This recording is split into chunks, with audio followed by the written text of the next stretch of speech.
માણસ જે કોઈ પણ ક્રિયાઓ કરે છે એનું એક જ લક્ષ્ય આપણને દેખાય, સુખની પ્રાપ્તિ. આજથી હજારો વર્ષો પહેલા એવું કહેવાય છે કે માણસ જંગલમાં રહેતો હતો, શિકાર કરીને ગુજરાન ચલાવતો હતો, પણ ગમે ત્યારે વરસાદ પડે, ઠંડી, એટલે એને ગુફાઓમાં રહેવાનું શરૂ કર્યું. કેમ? સુખી થવાય ને થોડું. જંગલમાં કંઈ નક્કી નહીં, ક્યારે વરસાદ પડે ગમે ત્યારે પલળી જવાય. ગુફામાં પણ મજા ના આવી, ઝૂંપડી બાંધી, પથ્થરના ઘર બાંધ્યા, પાકા મકાન બાંધ્યા, પાકી સડકો બનાવી, રહેણાંકો બનાવ્યા, વસ્તીઓ ઊભી થઈ, શહેરો ઊભા થયા. કેમ? સુખી થવા માટે. પેલા ચાલીને બધે જવું પડતું હતું, ગાડા શોધાયા, બળદગાડા. સ્પીડની લિમિટ બળદગાડામાં, ઘોડાગાડી શોધાય, છતાંય સ્પીડની લિમિટ. ફોર વ્હીલર કાર શોધાય. સુખી થવું હતું ને. પણ ગાડીમાં પ્રશ્ન એ કે તડકો જ્યારે ભયંકર હોય ત્યારે ગરમી લાગે, તો એસી વાળી ગાડીઓ આવી ગઈ. હજી સીટો કમ્ફર્ટેબલ નહોતી તો લક્ઝુરિયસ કાર આવી ગઈ, મર્સિડીઝ, BMW, લિમોઝિન. સુખી થવા માટે કેટલું બધું કર્યું એણે. પહેલા તો 1-to-1 વાર્તાલાપ થતો. આજથી 100 વર્ષ પહેલા કોઈ કે કીધું હોય કે અહીંયા બેઠા બેઠા અમેરિકા વાત થશે, ગાંડા જેવી વાત ના કર, કોઈ માને જ નહીં. ટપાલ લખતા તો ટપાલ પહોંચે 10 દિવસે, 15 દિવસે, ક્યારે પહોંચે ના પહોંચે. એના બદલે હવે 3જી સેકન્ડે તમારો SMS પહોંચી જાય, તરત જ તમે કોલ લગાડી શકો. અમેરિકા અહીંયા બેઠા બેઠા વાત થાય. બધા સંશોધનો થયા, બધું થયું. વધારે સુખ કેમ મળે એના માટે. પણ પ્રશ્ન મોટો એ સર્જાયો, સુખ માટે માણસ 12 ફાંફા મારતો રહ્યો. સુખનું સરનામું તો કંઈક અંદર પડ્યું છે. સમૃદ્ધિ, પૈસા, વાહવા, માનપાન, આ બધી વસ્તુઓ સુખના કારણ લાગે છે, પણ એ સંપૂર્ણપણે ભ્રમ છે. જેમની પાસે આમાંથી કશું જ નહોતું એવા પ્રમુખ સ્વામી મહારાજને ક્યારેય કોઈ દુઃખી નથી જોયા. આ વર્ષે જ્યારે એમનો શતાબ્દી મહોત્સવ ઉજવાઈ રહ્યો છે ત્યારે એમના જીવનમાંથી આપણે શીખીએ સુખની સરગમ, કેવી રીતે સુખી થવાય. શું હતું પ્રમુખ સ્વામી મહારાજના જીવનમાં? એમનું જીવન જુઓ તો તમે, એમના નામે પૈસા સંપૂર્ણ નહીં.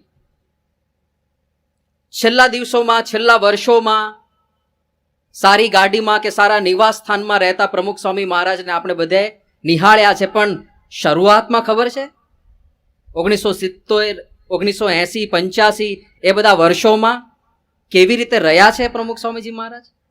ગામડાઓમાં, જે ગામમાં કોઈ ઓળખતું ના હોય ત્યાં એમનું વિચરણ હોય. ઉતારો ક્યાં રાખ્યો હોય? ગામની નિશાળમાં, જ્યાં પંખા પણ ના હોય, જ્યાં બાથરૂમની વ્યવસ્થા ના હોય, જ્યાં મચ્છરોનો ભયંકર ત્રાસ હોય, એવા સ્થાનોમાં એ આનંદથી રહ્યા છે. તો આટલી બધી અગવડોની વચ્ચે પણ એમનું સુખ કોઈ છીનવી ના શક્યું. આ તો ખાલી અગવડની વાત કરી. એમણે 17,000 ગામડાઓમાં વિચરણ કર્યું. અને સંસ્કૃતની અંદર એક સુભાષિતમાં એવું કીધું છે કે કોણ દુઃખી? ત્યાં આગળ એવો જવાબ આપ્યો છે, નિત્ય પ્રવાસીનઃ દુઃખીનઃ. સૌથી વધારે દુઃખી કોણ? જેને નિરંતર પ્રવાસ કરવાનો થાય ને એ સૌથી વધારે દુઃખી. કારણ કે આપણું ભલે નાનું કે મોટું ગમે તેવું ઘર હોય, પણ આપણા ઘરનો એક ખૂણો હોય ત્યાં જઈને જ આપણને ઊંઘ આવે, ત્યાં જ મજા આવે. એક સરખી રસોઈ રોજ બનતી હોય ને, શબ્દ પ્રયોગ થાય છે, માં કે હાથ કા ખાના, માતાની હાથનું ભોજન, એનો સ્વાદ જુદો આવે લોકોને. હોસ્ટેલમાં જે યુવકો ભણવા જતા હોય છે ને, એમને અનુભવ હશે કે ઘરે આવે ને ત્યારે આમ મમ્મીના હાથનું જમ્યા એનો એક આનંદ થાય. તો એક પ્રકારની રસોઈ હોય, એક પ્રકારની વ્યવસ્થા હોય જેમાં આપણે સેટ થઈ જઈએ. પણ જે નિત્ય પ્રવાસી હોય, જેને નિરંતર પ્રવાસ કરવાનો હોય, એ આજે આ ગામમાં કઈ બાજુ પથારી, કેવી પથારી, કેવા રૂમમાં પથારી, પંખો હોય ના હોય, બીજે દિવસે બીજા ગામમાં, ત્રીજે દિવસે ત્રીજા ગામમાં. પ્રમુખ સ્વામી મહારાજ તો એક દિવસમાં 13 ગામડાઓમાં ફરતા હતા. કોઈ વ્યવસ્થા નહીં, કોઈ એક સૂત્રતા નહીં, એક સરખી પથારી નહીં, એક સરખું ભોજન નહીં, એક સરખું પાણી નહીં. વર્ષો સુધી 17,000 ગામડામાં ફર્યા ત્યાં સુધી, છતાંય દુઃખી ના થયા. શરીરમાં પ્રશ્ન આવે ત્યારે આપણે દુઃખી થઈ જઈએ ને. રોગની તકલીફ ભલભલાને દુઃખી કરી નાખે. પ્રમુખ સ્વામી મહારાજ, એમના શરીરમાં કેટલી તકલીફો હતી. હાર્ટ એટેક આવ્યો હતો, બાયપાસ સર્જરી કરાવી. ગોલ બ્લેડરમાં પથરી હતી, ગોલ બ્લેડર કાઢી નાખ્યું હતું. થાપામાં ગાંઠ થયેલી, એ ગાંઠનું ઓપરેશન કરવામાં આવેલું. ઘૂંટણ દુખતા, ફ્રોઝન શોલ્ડર થયો તો ખભો દુખતો, કમર ઘણી વખત દુખતી, ઘણી બધી સમસ્યાઓ. છતાંય એમને ક્યારેય કોઈ દુઃખી ના જોયા. તો જે વસ્તુ આપણને લાગે છે કે આટલી આટલી વસ્તુ હોય તો આપણે દુઃખી, એ બધું હતું. એમના અપમાનો પણ થયા છે, એમનો વિરોધ પણ થયો છે, એમના વિરોધમાં પત્રિકાઓ પણ છપાઈ છે, છતાંય એ ક્યારેય દુઃખી ના થયા. અને સુખ જેમાં આપણે માન્યું છે એમાંનું પણ એમની પાસે કાંઈ નહોતું. સમૃદ્ધિઓ એમના નામે કાંઈ નહીં. કપડામાં સુખ માન્યું છે ઘણા બધાએ. 20 જોડી, 25 જોડી, 50 જોડી, રોજ જુદા. કોઈને ખબર ના પડવી જોઈએ કે આ રિપીટ થયો આ શર્ટ. પ્રમુખ સ્વામી મહારાજ પાસે કેટલા જોડી કપડા હતા? 2 જોડી. દેશ પરદેશમાં જાય, અક્ષરધામ જેવા મહામંદિરોની રચના કરે, પણ એ પોતે 2 જોડી કપડામાં ચલાવે. ક્યાં સુધી? 2010ની આસપાસ પ્રમુખ સ્વામી મહારાજ સારંગપુરમાં વિરાજમાન હતા.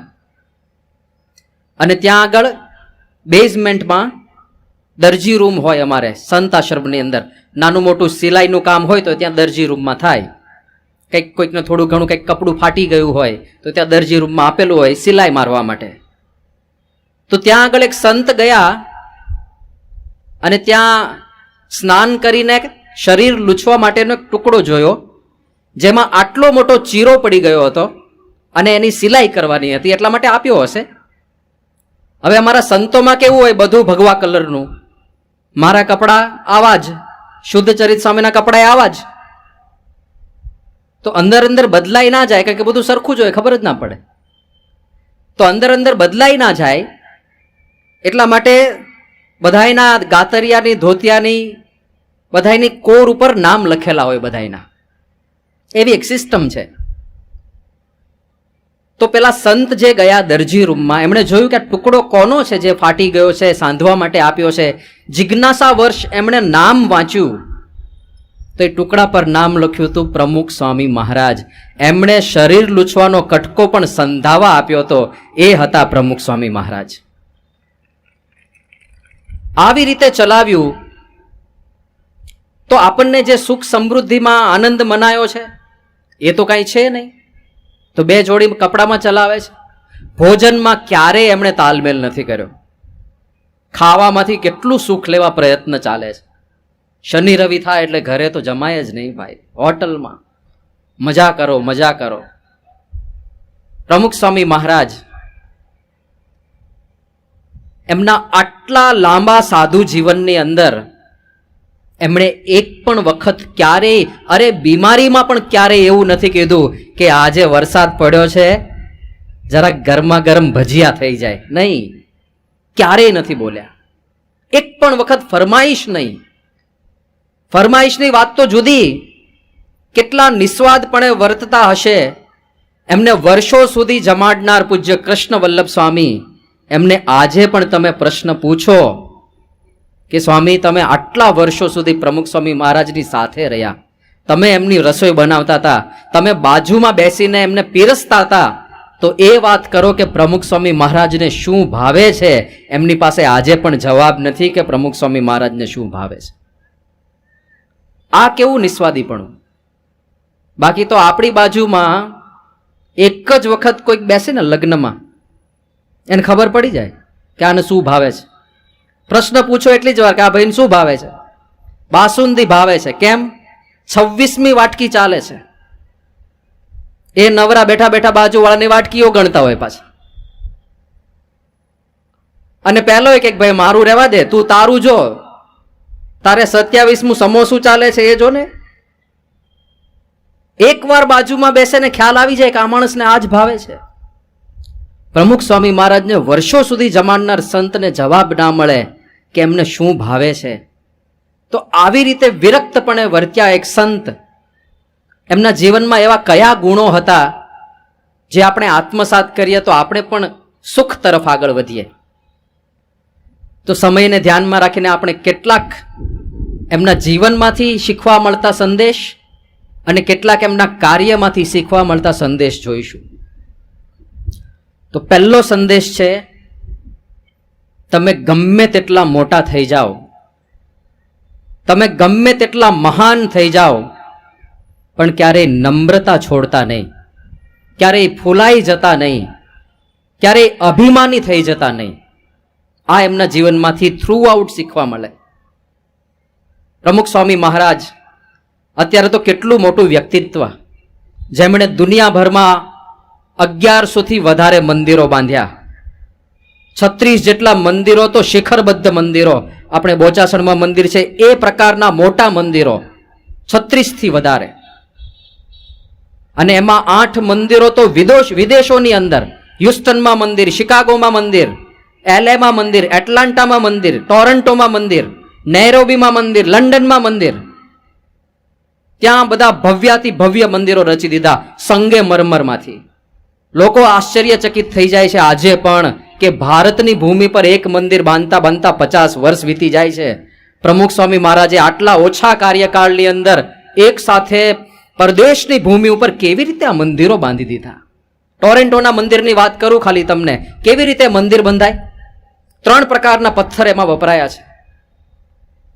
એમાં એક ઇટાલિયન માર્બલ છે, બીજો બંસી પહાડપુરનો પથ્થર છે, અને ત્રીજો લાઇમસ્ટોન છે, ઇટલીથી આવે. 3 પ્રકારના પથ્થર. હવે તમે વિચાર કરો, એનું ઘડાઈ કામ થાય રાજસ્થાનમાં. એટલે ઇટાલિયન લાઇમસ્ટોન છે એ ખાણમાંથી નીકળે ઇટલીમાંથી, ત્યાંથી ટ્રક દ્વારા સમુદ્રના કિનારે પહોંચે પોર્ટ ઉપર, ત્યાંથી કન્ટેનર લોડ થાય શિપમાં. એ શિપ એ પથ્થરના મોટા મોટા ચોસલા આવે ગુજરાતના કંડલા બંદરે, ત્યાંથી એ બધા કન્ટેનર લોડ થાય ટ્રકમાં પહોંચે રાજસ્થાન. ત્યાં રાજસ્થાનમાં કારીગરીનું કામ ચાલે, નકશી કામ ચાલે.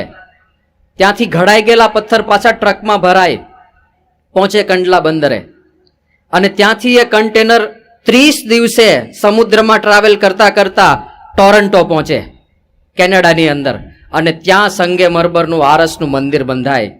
આવી રીતે મંદિર બાંધવું હોય, તમે વિચાર કરો કેટલા દેશની પરમિશન લેવાની થાય, કેટલા દેશોમાં ઇન્ટરનેશનલ ટ્રાન્સપોર્ટ કરવાનું થાય, અને કેવી રીતે આ પાર પડે. એમ લાગે એક મંદિર બાંધતા બાંધતા જિંદગી પૂરી થઈ જશે. આવું તો હ્યુસ્ટનમાં, આવું તો શિકાગોમાં, આવું તો એલએમાં, આવું તો નૈરોબીમાં. તો આટલું મહાન કાર્ય એમનું. આ તો મેં ખાલી મંદિરોની વાત કરી. એમણે મારી જેવા 1000થી વધારે સંતો બનાવ્યા, 1000થી વધારે યુવાન ભણેલા ગણેલા સાધુ. તમારા દીકરાની હેરસ્ટાઇલ બદલવા ખાલી વાત કરી જોજો કે બેટા આ હેરસ્ટાઇલ સારી નથી લાગતી, આ બધા ઊભા ઊભા વાગી જશે કાંટા કોઈકને, થોડાક બેસાડી દે ને. નહીં બેસે. એક હેરસ્ટાઇલ ના બદલી શકાય. આપણા પોતાના જ પુત્રની પ્રમુખ સ્વામી મહારાજે 1000 યુવાન ભણેલા ગણેલા સંતોને સંસાર છોડાઈ દીધો. કઈ સામર્થ્ય હશે ને કેટલું મોટું ગૌરવનું કાર્ય થાય ને. કોઈ પણ માણસની છાતી ફાટી જાય. જોયું કેવું કામ કર્યું આપણે, 1000 લોકોને, યુવાનોને મૂંડી નાખ્યા. પણ એમણે એ વાતનું પણ ક્યારેય અભિમાન ના કર્યું. 17,000 ગામડામાં ફર્યા, 7 લાખથી વધારે પત્રો લખ્યા. આ તો કેટલી મોટી વાત. આ તો કોઈએ નહીં કર્યું, દુનિયામાં કોઈએ નહીં કર્યું. 7 લાખથી વધારે પત્રો વાંચીને એના જવાબ આપવા, એટલે રોજના ઓન એન એવરેજ 50 પત્રો આવતા એમના ઉપર. રોજ 50 પત્ર વાંચવાના. અને 50 પત્રોમાં કઈ પ્રશંસાઓ ના લખી હોય. માણસ પ્રમુખ સ્વામી મહારાજને પત્ર ક્યારે લખે? જ્યારે જીવનમાં કોઈ મોટી સમસ્યા આવી હોય, જ્યારે એવી કોઈ ગૂંચવણમાં માણસ ફસાયો હોય જેમાંથી બહાર નીકળવાનો કોઈ આરો ના દેખાતો હોય, એવા પત્રો એમના પર આવે કે બાપા શું કરું, તમે માર્ગદર્શન આપો. અને એના જવાબ પ્રમુખ સ્વામી મહારાજે આપવાના, રોજના 50. કેટલો સમય એમણે ફાળવ્યો હશે આ પત્રો પાછળ. રોજ 200 થી 250 લોકો એમને વ્યક્તિગત મળે, અને એ વ્યક્તિગત મુલાકાતમાં શું આવે? પ્રશ્નો. તો આટલું મોટું કાર્ય, અને છતાંય એમણે ક્યારેય પોતાના જીવનમાં એક પણ વખત એવું ના કીધું કે આ બધું મેં કર્યું છે. નોટ અ સિંગલ ટાઈમ, ભૂલમાં પણ નહીં. તો કેટલી નમ્રતા, કેટલું નિર્માનીપણું હશે. આપણે તો ખાલી સરપંચ હોઈએ કદાચ ગામના, અહીંયા બેઠા હોય તો માફ કરજો, તમને અનુલક્ષણ નથી બોલતો, પણ એનું પણ કેટલો અહંકાર, ઘણીવાર ગર્વ હોય. આપણે ગ્રુપના ખાલી મુખ્ય બનાવ્યો કે આ કાર્ય તમે પાર પાડો. કાર્ય પાર પડી ગયું, રંગે ચંગે જય જયકાર થઈ ગયા, પછી આપણે બધાને કહેતા ફરીએ કે બાકી આમ આ બધું જે થયું ને એનો મુખ્ય આયોજક તો પછી હું હતો. એમ નાની નાની વાતનો અહંકાર લઈને ફરીએ. એ તો છે જ પાછું, પણ આપણે અંદર અંદરના સંબંધમાં પણ અહંકાર આડો આવીને ઉભો રહે ને. અહંકારી આમ તો જોઈએ ને, માણસ દુઃખી થાય છે એના મૂળમાં જ અહંકાર છે. શેના દુઃખ છે? સંસ્કૃત સુભાષિતની અંદર દુઃખ શેનું બતાવ્યું છે ખબર છે? રોગ, ખાવા ના મળે, વસ્ત્ર ન મળે, અને રહેવા માટે છાપરું ના હોય તો જ દુઃખ છે. બાકી બધા અહંકારના દુઃખ છે. ખાવા મળે છે? હા મળે છે. પહેરવા માટે કપડાં મળે છે? હા મળે છે. રહેવા માટે ઉપર છત્ર છે? હા છે. બસ આનંદ કરો. હવે દુઃખ શેનું? હવે જે કાંઈ દુઃખ દેખાય છે બધું અહંકારનું દુઃખ છે. એણે મને બોલાવ્યો નહીં, મેં એના માટે આટલું બધું કર્યું, મને કોઈ ગણતું નથી, મારી કોઈ કિંમત નથી રહી ઘરમાં, મને કોઈ પૂછતું નથી. હવે પ્રશ્નો આના જ છે ને. અહંકાર આપણને સતાવે છે. એ અહંકાર જો શૂન્ય થઈ જાય ને તો જીવનમાં સુખની સરગમ વહેવા લાગે. પ્રમુખ સ્વામી મહારાજના જીવનમાંથી પહેલો સંદેશ આ છે, અહંકાર છોડી દેવો જોઈએ. અંદર અંદર સંબંધમાં પણ પિતા પુત્ર ઘણા ઘરમાં બોલતા નથી. એક જ લોહી છે. પિતા અને પુત્રનો કેટલો પવિત્ર સંબંધ કહેવાય છે. આપણા શાસ્ત્રોમાં દાખલાઓ છે. રામચંદ્ર ભગવાન અને દશરથનો પ્રેમ. રામચંદ્ર ભગવાનને વનવાસ જવાનું થયું, પિતા પુત્રના વિયોગમાં તડપી તડપીને મૃત્યુ પામ્યા છે. એ છે પિતા પુત્રનો પવિત્ર સંબંધ. અને એ બે વચ્ચે જ બનતું ના હોય. અને શું પ્રશ્ન શું હોય? અહંકારનો જ પ્રશ્ન હોય. તમે ઊંડા ઉતરો ને, અહંકારનો જ પ્રશ્ન હોય. તમે નાના ભાઈનું વધારે રાખો છો, મારું વધારે રાખતા નથી. કાં તો તમે પેલાને વધારે સાચવો છો, મને વધારે સાચવતા નથી. પેલો વધારે બુદ્ધિશાળી છે, ભણવામાં વધારે હોશિયાર છે, એટલે એને વધારે પ્રેમ મળે છે, મને કોઈ પ્રેમ કરતું નથી. અહંકારના પ્રશ્ન, હું એ જ છે ને. બધું સરખું નથી હોતું. બધા પોતપોતાના પ્રારબ્ધ લઈને આવ્યા હોય છે, પણ એ અહંકારનો આંકડો જો ખાલી છૂટી જાય તો સુખની સરગમ વહે. ઘણીવાર તો રિયલાઇઝ પણ થતું હોય છે કે ભૂલ મારી છે. પતિ પત્ની વચ્ચે ઝઘડો થયો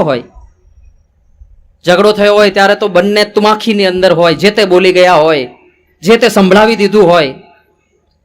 પછી અમુક દિવસ અબોલા ચાલે, જે સિસ્ટમ છે એ પ્રમાણે.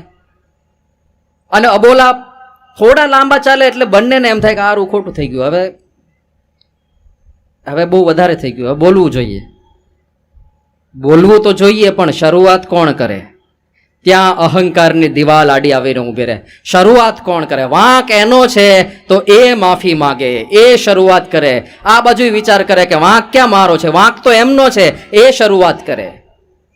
અને શરૂઆતની રાહ જોવામાં એ ડિસ્ટન્સ એટલું બધું વધી જાય કે પછી શરૂઆત કરવાની કોઈ શક્યતા નથી રહેતી. ત્યાં પણ અહંકાર આડો આવીને ઊભો રહે છે. આ અહંકારની દિવાલ જો આપણે ખાળી શકીએ તો પ્રમુખ સ્વામી મહારાજના આશીર્વાદ પણ આપણા ઉપર વરસશે. અભિમાન તોડી નાખો. અને શેનું અભિમાન કરીએ છીએ આપણે? શેનું અભિમાન?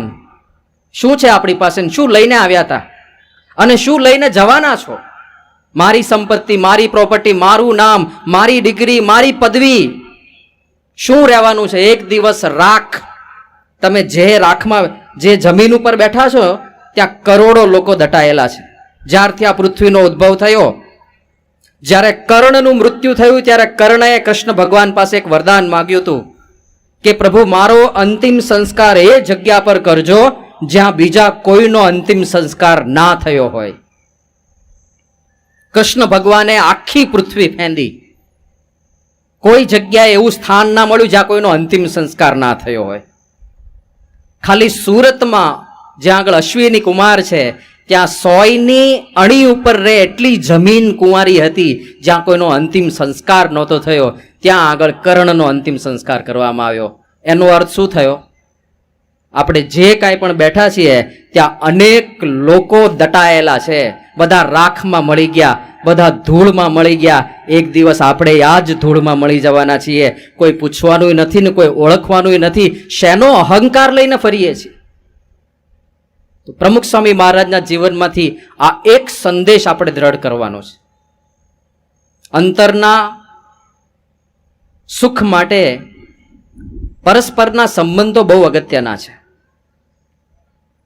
મોટો 10 માળનો બંગલો તમારા એકલા માટે તમે બાંધ્યો હશે, પણ ઘર પરિવારના સભ્યો વચ્ચે જો સંવાદિતા નહીં હોય, જો સુમેળ નહીં હોય, તો એ બંગલો કે એ એસી કે એ મર્સિડીઝ કાર સુખ નહીં આપે. અને સંબંધો સુવાળા કરવા માટે અહંકારની દિવાલ તોડીને સામેથી પહોંચવું પડશે. ભલે આપણી ભૂલ ના હોય તો એ માફી માગવી પડશે. માગી છે પ્રમુખ સ્વામી મહારાજ. અરે નાના બાળકની માફી માગી છે એમણે. એક વખત મંચ ઉપર બેઠા હતા પ્રમુખ સ્વામીજી. એક બાળક પ્રવચન કરતો હતો. હવે કોઈ પણ પ્રસ્તુતિ એમની સામે થતી હોય, કોઈ પણ પ્રસ્તુત કરતાને એવી ઈચ્છા રહે કે પ્રમુખ સ્વામી મહારાજ સાંભળે મને. અને સ્વામી સાંભળતા હતા એકદમ ધ્યાનથી. હવે બન્યું એવું કે એક સંતને અર્જન્ટ કામ પડ્યું પ્રમુખ સ્વામી મહારાજનું. એ બાપા પાસે આવ્યા અને સ્વામીને પ્રશ્ન પૂછ્યો કે બાપા, એક આવો અર્જન્ટ પ્રશ્ન આવ્યો છે, શું કરવું? એટલે 5-10 સેકન્ડ માટે પ્રમુખ સ્વામી મહારાજ પેલા સંત સાથે વાર્તાલાપ કરવામાં જોડાયા. આ બાજુ પેલો બાળક એ પ્રવચન કરતા કરતા અટકી ગયો. પ્રમુખ સ્વામીએ જોયું કે આ કેમ બંધ થઈ ગયો. એમણે કીધું તું ચાલુ રાખ બોલવાનું. પેલો બાળક કે હું બોલું ખરો પણ મને કોઈ સાંભળતું નથી તો હું શું કામ બોલું? હવે આખી સભા તો સાંભળતી જ હતી, પણ પેલા બાળક માટે તો પ્રમુખ સ્વામી જ મુખ્ય હતા ને. એ બીજે જગ્યાએ વાત કરતા હતા એટલે બાળકે પ્રવચન બંધ કરી દીધું હતું. તો પ્રમુખ સ્વામી મહારાજે એ વખતે પેલા બાળકની માફી માગી છે, માફ કરી દો, હવે પછી આવું નહીં કરું, તમે બોલવાનું ચાલુ રાખો.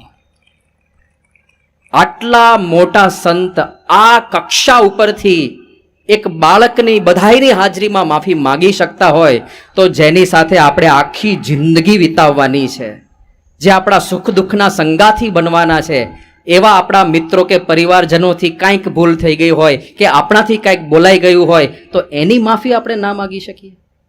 એને ખાલી આ 2 શબ્દો ના કરી શકીએ કે મારી ભૂલ થઈ ગઈ, માફ કરી દો? આટલું નહીં?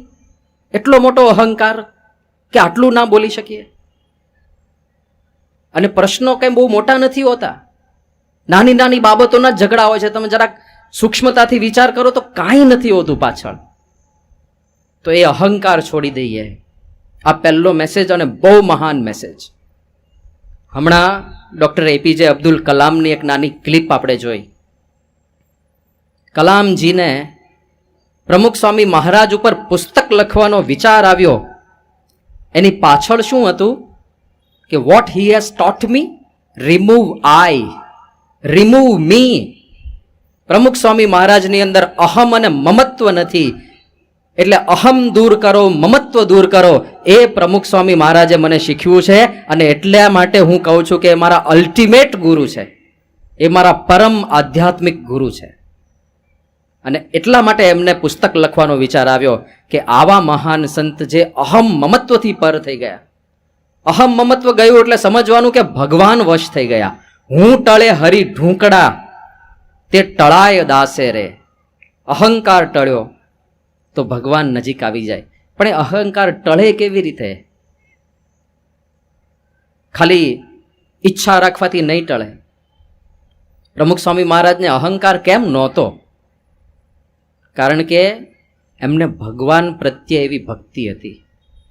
એ સર્વસ્વ ભગવાનને સમજતા હતા. જે કાંઈ પણ થાય છે ભગવાનના બળથી થાય છે એવું પોતે અંતરથી સમજતા હતા. અને એટલા માટે જ ક્યારેય બોલ્યા નહીં કે આ મેં કર્યું છે. કારણ કે માનતા જ નહોતા કે એ બધું એમણે કર્યું છે. જે કાંઈ પણ કરે છે ભગવાન કરે છે. એક વખત એક મોટા અધિકારીએ પૂછ્યું હતું કે સ્વામીજી, આટલું વિરાટ કાર્ય છે તમારું, તો તમને એવું નથી થઈ જતું કે મેં આટલું બધું કરી નાખ્યું? પ્રમુખ સાહેબ મારે જવાબ શું આપ્યો કે સાહેબ પેલું વાજિંત્ર વગાડે ને, હાર્મોનિયમ કે વાયોલિન કે ગિટાર કે સિતાર કે જે કાંઈ પણ વાંસળી, પ્રમુખ સ્વામી મહારાજ કે એ વાજિંત્ર પોતાની રીતે ક્યારેય વાગે કે ના? એને તો કોઈક વગાડનારો હોય તો વાગે. તો પ્રમુખ સ્વામી મહારાજ કે અમે તો ઇન્સ્ટ્રુમેન્ટ છીએ, વાયોલિન વાંસળી છીએ, વગાડનાર તો ભગવાન છે. એટલા માટે અહંકાર ક્યાંથી આવે? ક્યાંથી અહંકાર આવે? એમની અહમ શૂન્યતા પાછળ એમની પરાભક્તિ, ભગવાનનો મહિમા હતો. અને હકીકત પણ આ જ છે. જે કાંઈ પણ થાય છે ભગવાનને આપણને આપેલી શક્તિથી થાય છે. આપણને એમ થાય મેં બુદ્ધિ વાપરી એટલે આ બધું સંભવ બન્યું, આ મારો વિચાર હતો. પણ જે બુદ્ધિ દ્વારા તમે વિચાર કરો છો એ બુદ્ધિ આપનાર કોણ છે? એ તો પરમાત્મા છે ને. જે બુદ્ધિનો અહંકાર લઈને તમે ફરતા હો, ભગવાન ખાલી એક જ સ્ક્રૂ ઢીલો કરી નાખે, પૂરું થઈ ગયું. એક સ્ક્રૂ ઢીલો હોય તો રૂપે કામ નથી લાગતું.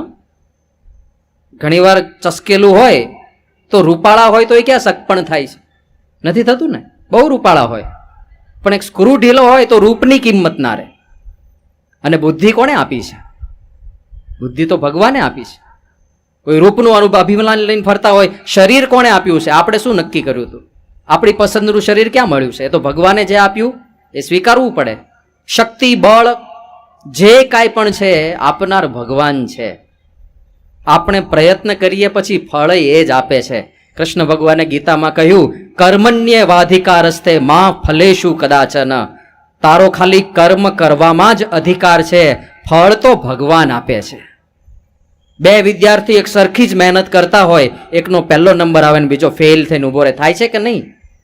તો કર્મ અને ફળ એ ક્યાં આપણા હાથમાં છે? એ પણ ભગવાન નક્કી કરે છે. તો બધું જ્યારે ભગવાન કરતા હોય તો આપણે કોઈને દોષ કેવી રીતે આપી શકીએ અને આપણે સિદ્ધિનું અહંકાર લઈને કેવી રીતે ફરી શકીએ? આ પ્રમુખ સ્વામી મહારાજની ફોર્મ્યુલા હતી. તો એ આપણે પણ અપનાવીએ. કોઈની ભૂલ થાય છે, ભગવાને એને જે મતિ આપી છે, ભગવાને એને જે પ્રકારનું વલણ આપ્યું છે એ પ્રમાણે એણે કર્યું, એમાં એનો શું વાંક છે? એવું થોડું ઉદાર હૃદય રાખવું પડે. અને આપણે પણ જે મતિ આપી છે, આપણને જે બુદ્ધિ આપી છે, આપણને જે વિચારધારા આપી છે એ પણ ભગવાને આપી છે. તો હું એનાથી અધિક કેવી રીતે મારી જાતને માની શકું?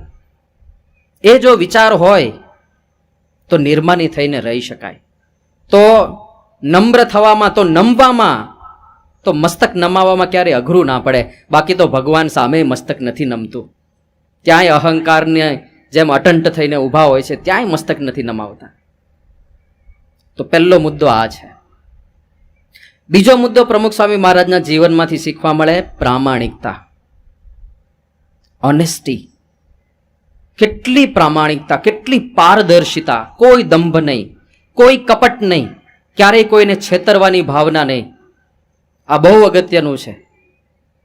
કારણ કે જ્યારે તમે દંભ કરો, કપટ કરો, કોઈને છેતરવાની ભાવના રાખો તો એ તમારી વૃત્તિ તમારા ઉપર જ, જેમ પેલી તંત્ર વિદ્યા છે ને, તાંત્રિક વિદ્યા, જે બ્લેક મેજિક કહેવાય છે, ભુવા જાગરિયા, એના માટે એવું કહેવાય છે કે જે એ માર્ગે ગયો એ વિદ્યા એને જ મારે, એની ક્યારેય સદગતિ ના થાય. એવું જ દરેક નેગેટિવ પાસામાં છે. તમે જેટલું બીજાનું ખરાબ વિચારો અથવા તો જેટલું તમે ખરાબ કરો એ તમારી સાથે ખરાબ થાય જ. કદાચ આ જન્મે ના દેખાય એનું ફળ તો આવતા જન્મે મળશે. પાપ ઢાક્યું નહીં રહે છાનું કરો કે ચોકમાં, અંતે જાતા ઉઘાડું થશે આ લોક કે પરલોકમાં. ગમે ત્યાં એકાંતમાં જઈને તમે ગમે તે કાંડ કરી આવો, ભગવાન તો બધું જોવે છે ને, અને ફળ આપનારા એ છે, એ તમારા સુધી આવશે જ. એટલે સીધા રહેવું, પ્રામાણિકતા રાખવી, ક્યારેય કોઈ સાથે દંભ કપટ કરીને કોઈને છેતરવાની વૃત્તિ ના રાખે. જે વચન આપ્યું હોય એ નિભાવવું, ખોટું ખોટું ના બોલવું. આ પ્રામાણિકતા ખૂબ અગત્યની છે. પ્રમુખ સ્વામી મહારાજ બહુ ઝીણા ઝીણા પ્રસંગો છે, પણ કેટલી પ્રામાણિકતા અને કેટલી પારદર્શિતા એમની અંદર આપણને જોવા મળે. એક વખત આપણને ખબર છે, ઓરિસ્સામાં વાવાઝોડું આવેલું, ઘણા વર્ષો થઈ ગયા, અને ઓરિસ્સામાં વાવાઝોડું આવ્યું ત્યારે બીએપીએસ સંસ્થા પણ ત્યાં આગળ રાહત કાર્ય કરવા માટે પ્રમુખ સ્વામી મહારાજના આદેશથી બધા સ્વયંસેવકો ગયા હતા. ઘણા બધા ગામની રચના આપણે ત્યાં કરી છે, ઘણા બધા ઘરોની રચના કરી, પણ સમગ્ર ભારત દેશમાંથી બધી જ રાજ્ય સરકારોએ પણ થોડી થોડી મદદ મોકલી હતી ઓરિસ્સાની અંદર. ગુજરાત સરકારે પણ એક આખી ટ્રેન ભરીને સામગ્રી મોકલી હતી. પણ ગુજરાત સરકાર સામગ્રી મોકલે તો કેવી રીતે મોકલે કે જુદી જુદી સંસ્થાઓને સોંપી દે. તો શરૂઆતમાં એમણે આપણી સંસ્થાનો સંપર્ક કર્યો સરકારે, અને કીધું કે ઓરિસ્સામાં આપણે થોડી મદદ મોકલવી છે. સંતોએ પ્રમુખ સ્વામી મહારાજને વાત કરી કે બાપા ઓરિસ્સામાં જરૂર છે, મદદ મોકલવાની વાત છે. એટલે મીટિંગ કરી અને બાપાએ ત્યારે આજ્ઞા કરી કે આપણે આટલો ખર્ચો કરવો છે અને આટલી રકમ આપણે ત્યાં આગળ સેવામાં મોકલવી છે. રકમનો આંકડો હું નથી બોલતો, ચર્ચાનો વિષય નથી બનાવવો. એટલે પ્રમુખ સ્વામી મહારાજ એક બે ત્રણ સંતો હાજર હતા અને સ્વયં હાજર હતા. એમણે કીધું કે આટલી રકમની સેવા આપણે કરવી છે ત્યાં, એટલે આપણે મોકલી આપીશું સરકારને. એક બે દિવસ થયા અને સરકાર તરફથી આદેશ એવો આવ્યો કે તમે રકમ ના મોકલાવો, પણ આપણે એક આખી ટ્રેન ભરીને રાહત સામગ્રી મોકલીએ છીએ ઓરિસ્સા, એટલે તમે ટ્રેનની પેલી 2 બોગી ભરીને રાહત સામગ્રી મોકલી આપો. એટલે ફરીથી સંતોએ મીટિંગ કરી, ટ્રેનની બોગીનું માપ લઈ આવ્યા કે કેટલી વસ્તુઓ સમાશે. કામ તો પરફેક્ટ હોય પાછું આપણું, એટલે ટ્રેનની બોગી લંબાઈ, પહોળાઈ, ઊંચાઈ, કેટલો સામાન સમાશે, આપણું એક રાહત સામગ્રીનું પેકેટ એની સાઇઝ કેટલી છે, તો ટોટલ કેટલા પેકેટ સમાય, એ બધી ગણતરી કરી અને બધા પેકેટને બધું આમ ઠસોઠસ ભરી દીધું. આમ 1 ઇંચની જગ્યા બાકી નહીં. એવી રીતે 2 બોગી ભરીને સામાન બધો રાહત સામગ્રીનો આપણે મોકલ્યો, જેમાં અનાજ હોય, કઠોળ હોય, થોડું તેલ હોય, જે ઘર પરિવાર 10-15 દિવસ સુધી જમી શકે એ બધી વાસણો સહિતનું બધું આખું કીટમાં હતું. તો પછી પ્રમુખ સાહેબ મહારાજને સંતોએ વાત કરી કે બાપા આપની આજ્ઞા પ્રમાણે આપણે 2 બોગી ભરીને સરકારની જે જરૂર હતી એ પ્રમાણે સામાન મોકલી દીધો છે. પ્રમુખ સ્વામી મહારાજે પ્રશ્ન એ પૂછ્યો કે ખર્ચો કેટલો થયો? પેલા સંતે ખર્ચો કીધો. હવે એ ખર્ચ જે નક્કી કર્યો હતો ને આંકડો, એના 75% પૂરું થઈ ગયું હતું. 25% રકમ આમ જોઈએ તો વધી હતી. તો સ્વામી કે પણ આપણે તો નક્કી કર્યું હતું ને આટલા આપવા, આ તો ઓછામાં પતી ગયું. સંતો કે પણ બાપા સરકારે કીધું છે 2 બોગી, તો 2 બોગી તો હવે ભરાઈ ગઈ, હવે આનું શું કરવાનું? સાહેબ કે આપણે ફોન કરો કે ભાઈ અમારે 2.5 બોગી ભરીને મોકલવું છે. આવું કોણ કરે સામેથી? સંતોએ કીધું સાહેબ આ બધું શું? પ્રમુખ સાહેબ મહારાજ કે જો આપણે નક્કી કર્યું હતું કે આટલું આપવું છે એટલે એટલું આપવાનું જ હોય, એમાં મિનમેક ફેર ના કરાય. ભગવાન સાક્ષી છે. કેવી પ્રામાણિકતા! કોણ જોનાર હતું, કોણ સાંભળનાર હતું? ગણીને 4 હાજર હતા, એમાં તો એમના લાડીલા સંતો હતા. કોણ બહાર કહેવાનું હતું કે પ્રમુખ સાહેબ મહારાજે 25% ઓછું આપ્યું? પણ એમની પ્રામાણિકતા તો જુઓ. એકવાર કમિટ કર્યું એટલે કરવાનું જ હોય. ભુજની અંદર રાહત કાર્ય ચાલતું હતું. ભૂકંપ થયો 2001માં. સંસ્થાએ 15 ગામ બાંધ્યા હતા. ત્યાં 40,000 લોકો રોજ સંસ્થાના રસોડે જમતા હતા. મહિનાઓ સુધી રસોડું ચાલ્યું હતું અને બહુ મોટી કક્ષા ઉપર આખું રાહત કાર્ય ભુજની અંદર બીએપીએસ સંસ્થા દ્વારા થયું.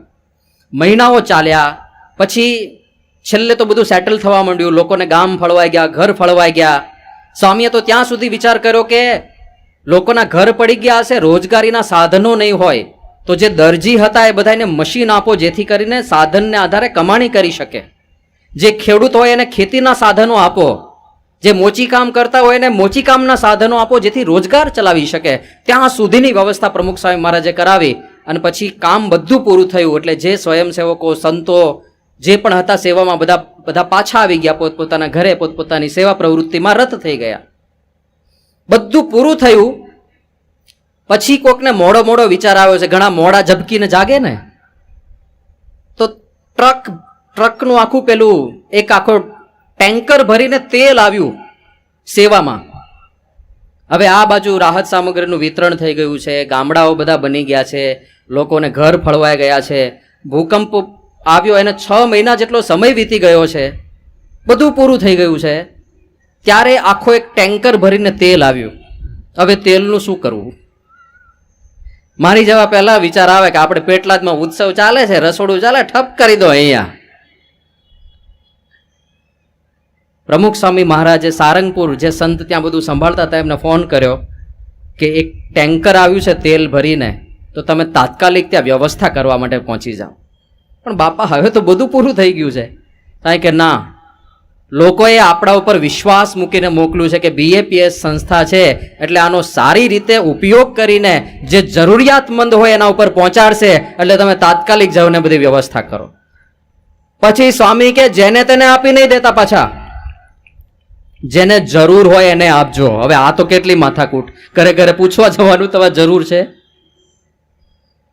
પણ આ માઇક્રો લેવલ ઉપર એમની પ્રામાણિકતા હતી કે આપણા ઉપર જ્યારે લોકો વિશ્વાસ મૂકે છે ત્યારે આપણે આટલું પણ આઘું પાછું ના કરાય. આ હતા પ્રમુખ સ્વામી મહારાજ. એમાંથી આ ગુણ શીખવા જેવો છે, પ્રામાણિકતા. જે કામ આપણે કરતા હોઈએ એમાં સંપૂર્ણ પ્રામાણિક. ન કામ ચોરી કરવી, ના પૈસાની ચોરી કરવી, ના બીજા કોઈને છેતરવા. આ ખૂબ અગત્યનું છે, કારણ કે જેટલી એ નેગેટિવિટી હશે એ આપણને જતે દાડે દુઃખ આપશે. એટલે સુખી રહેવાનો ઉપાય એ છે કે પ્રામાણિક રહેવું. ત્રીજો સંદેશ પ્રમુખ સ્વામી મહારાજના જીવનમાંથી એક શીખવા મળે છે. એ હંમેશા આનંદમાં રહેતા, પ્રસન્ન રહેતા. એની પાછળ કારણ હતું એમની સમજણ. ક્યારેય આપણને આપણો પૈસો કે સમૃદ્ધિ કે ફેસિલિટી એ આપણને સુખી નથી કરતી. આપણા વિચારો આપણને સુખી કરે છે. આપણી સમજણથી આપણે સુખિયા હોઈએ છીએ. પ્રમુખ સ્વામી મહારાજ સમજણથી સુખિયા હતા, એટલે ગમે તેવી વિપરીત પરિસ્થિતિમાં પણ હંમેશા આનંદમાં રહેતા. કેવી કેવી નિષ્ફળતાઓ મળી છે, એવું નથી દરેક પગલે એમને પહેલા ધડાકે સફળતા મળી ગઈ હોય. લંડનની અંદર મંદિર કરવાનું હતું તો સૌથી પહેલા હેરો નામના વિસ્તારની અંદર આપણને જમીન પ્રાપ્ત થઈ હતી. હવે ત્યાં આગળ મંદિર બાંધવા માટે બધા પ્રયત્નો શરૂ થયા. જમીન તો આપણને મળી ગઈ હતી, પણ મંદિરની પરમિશન, તો ત્યાં આગળ પરમિશન આપતા પહેલા જે તે સોસાયટીના માણસોને પૂછવામાં આવે કે તમને અનુકૂળ તો છે ને પાછું.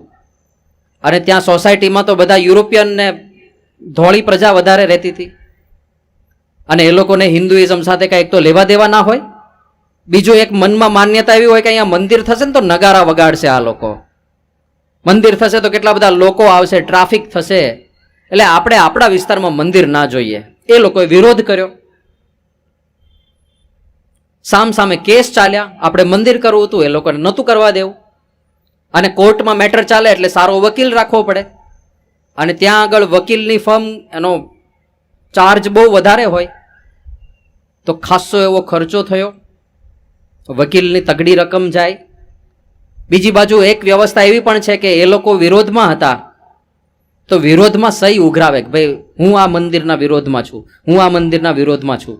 તો એની સામે પોઝિટિવ સહી પણ જોઈએ કે ભાઈ અમે આ મંદિરનો સપોર્ટ કરીએ છીએ, કે ધર્મસ્થાન તો થવું જોઈએ.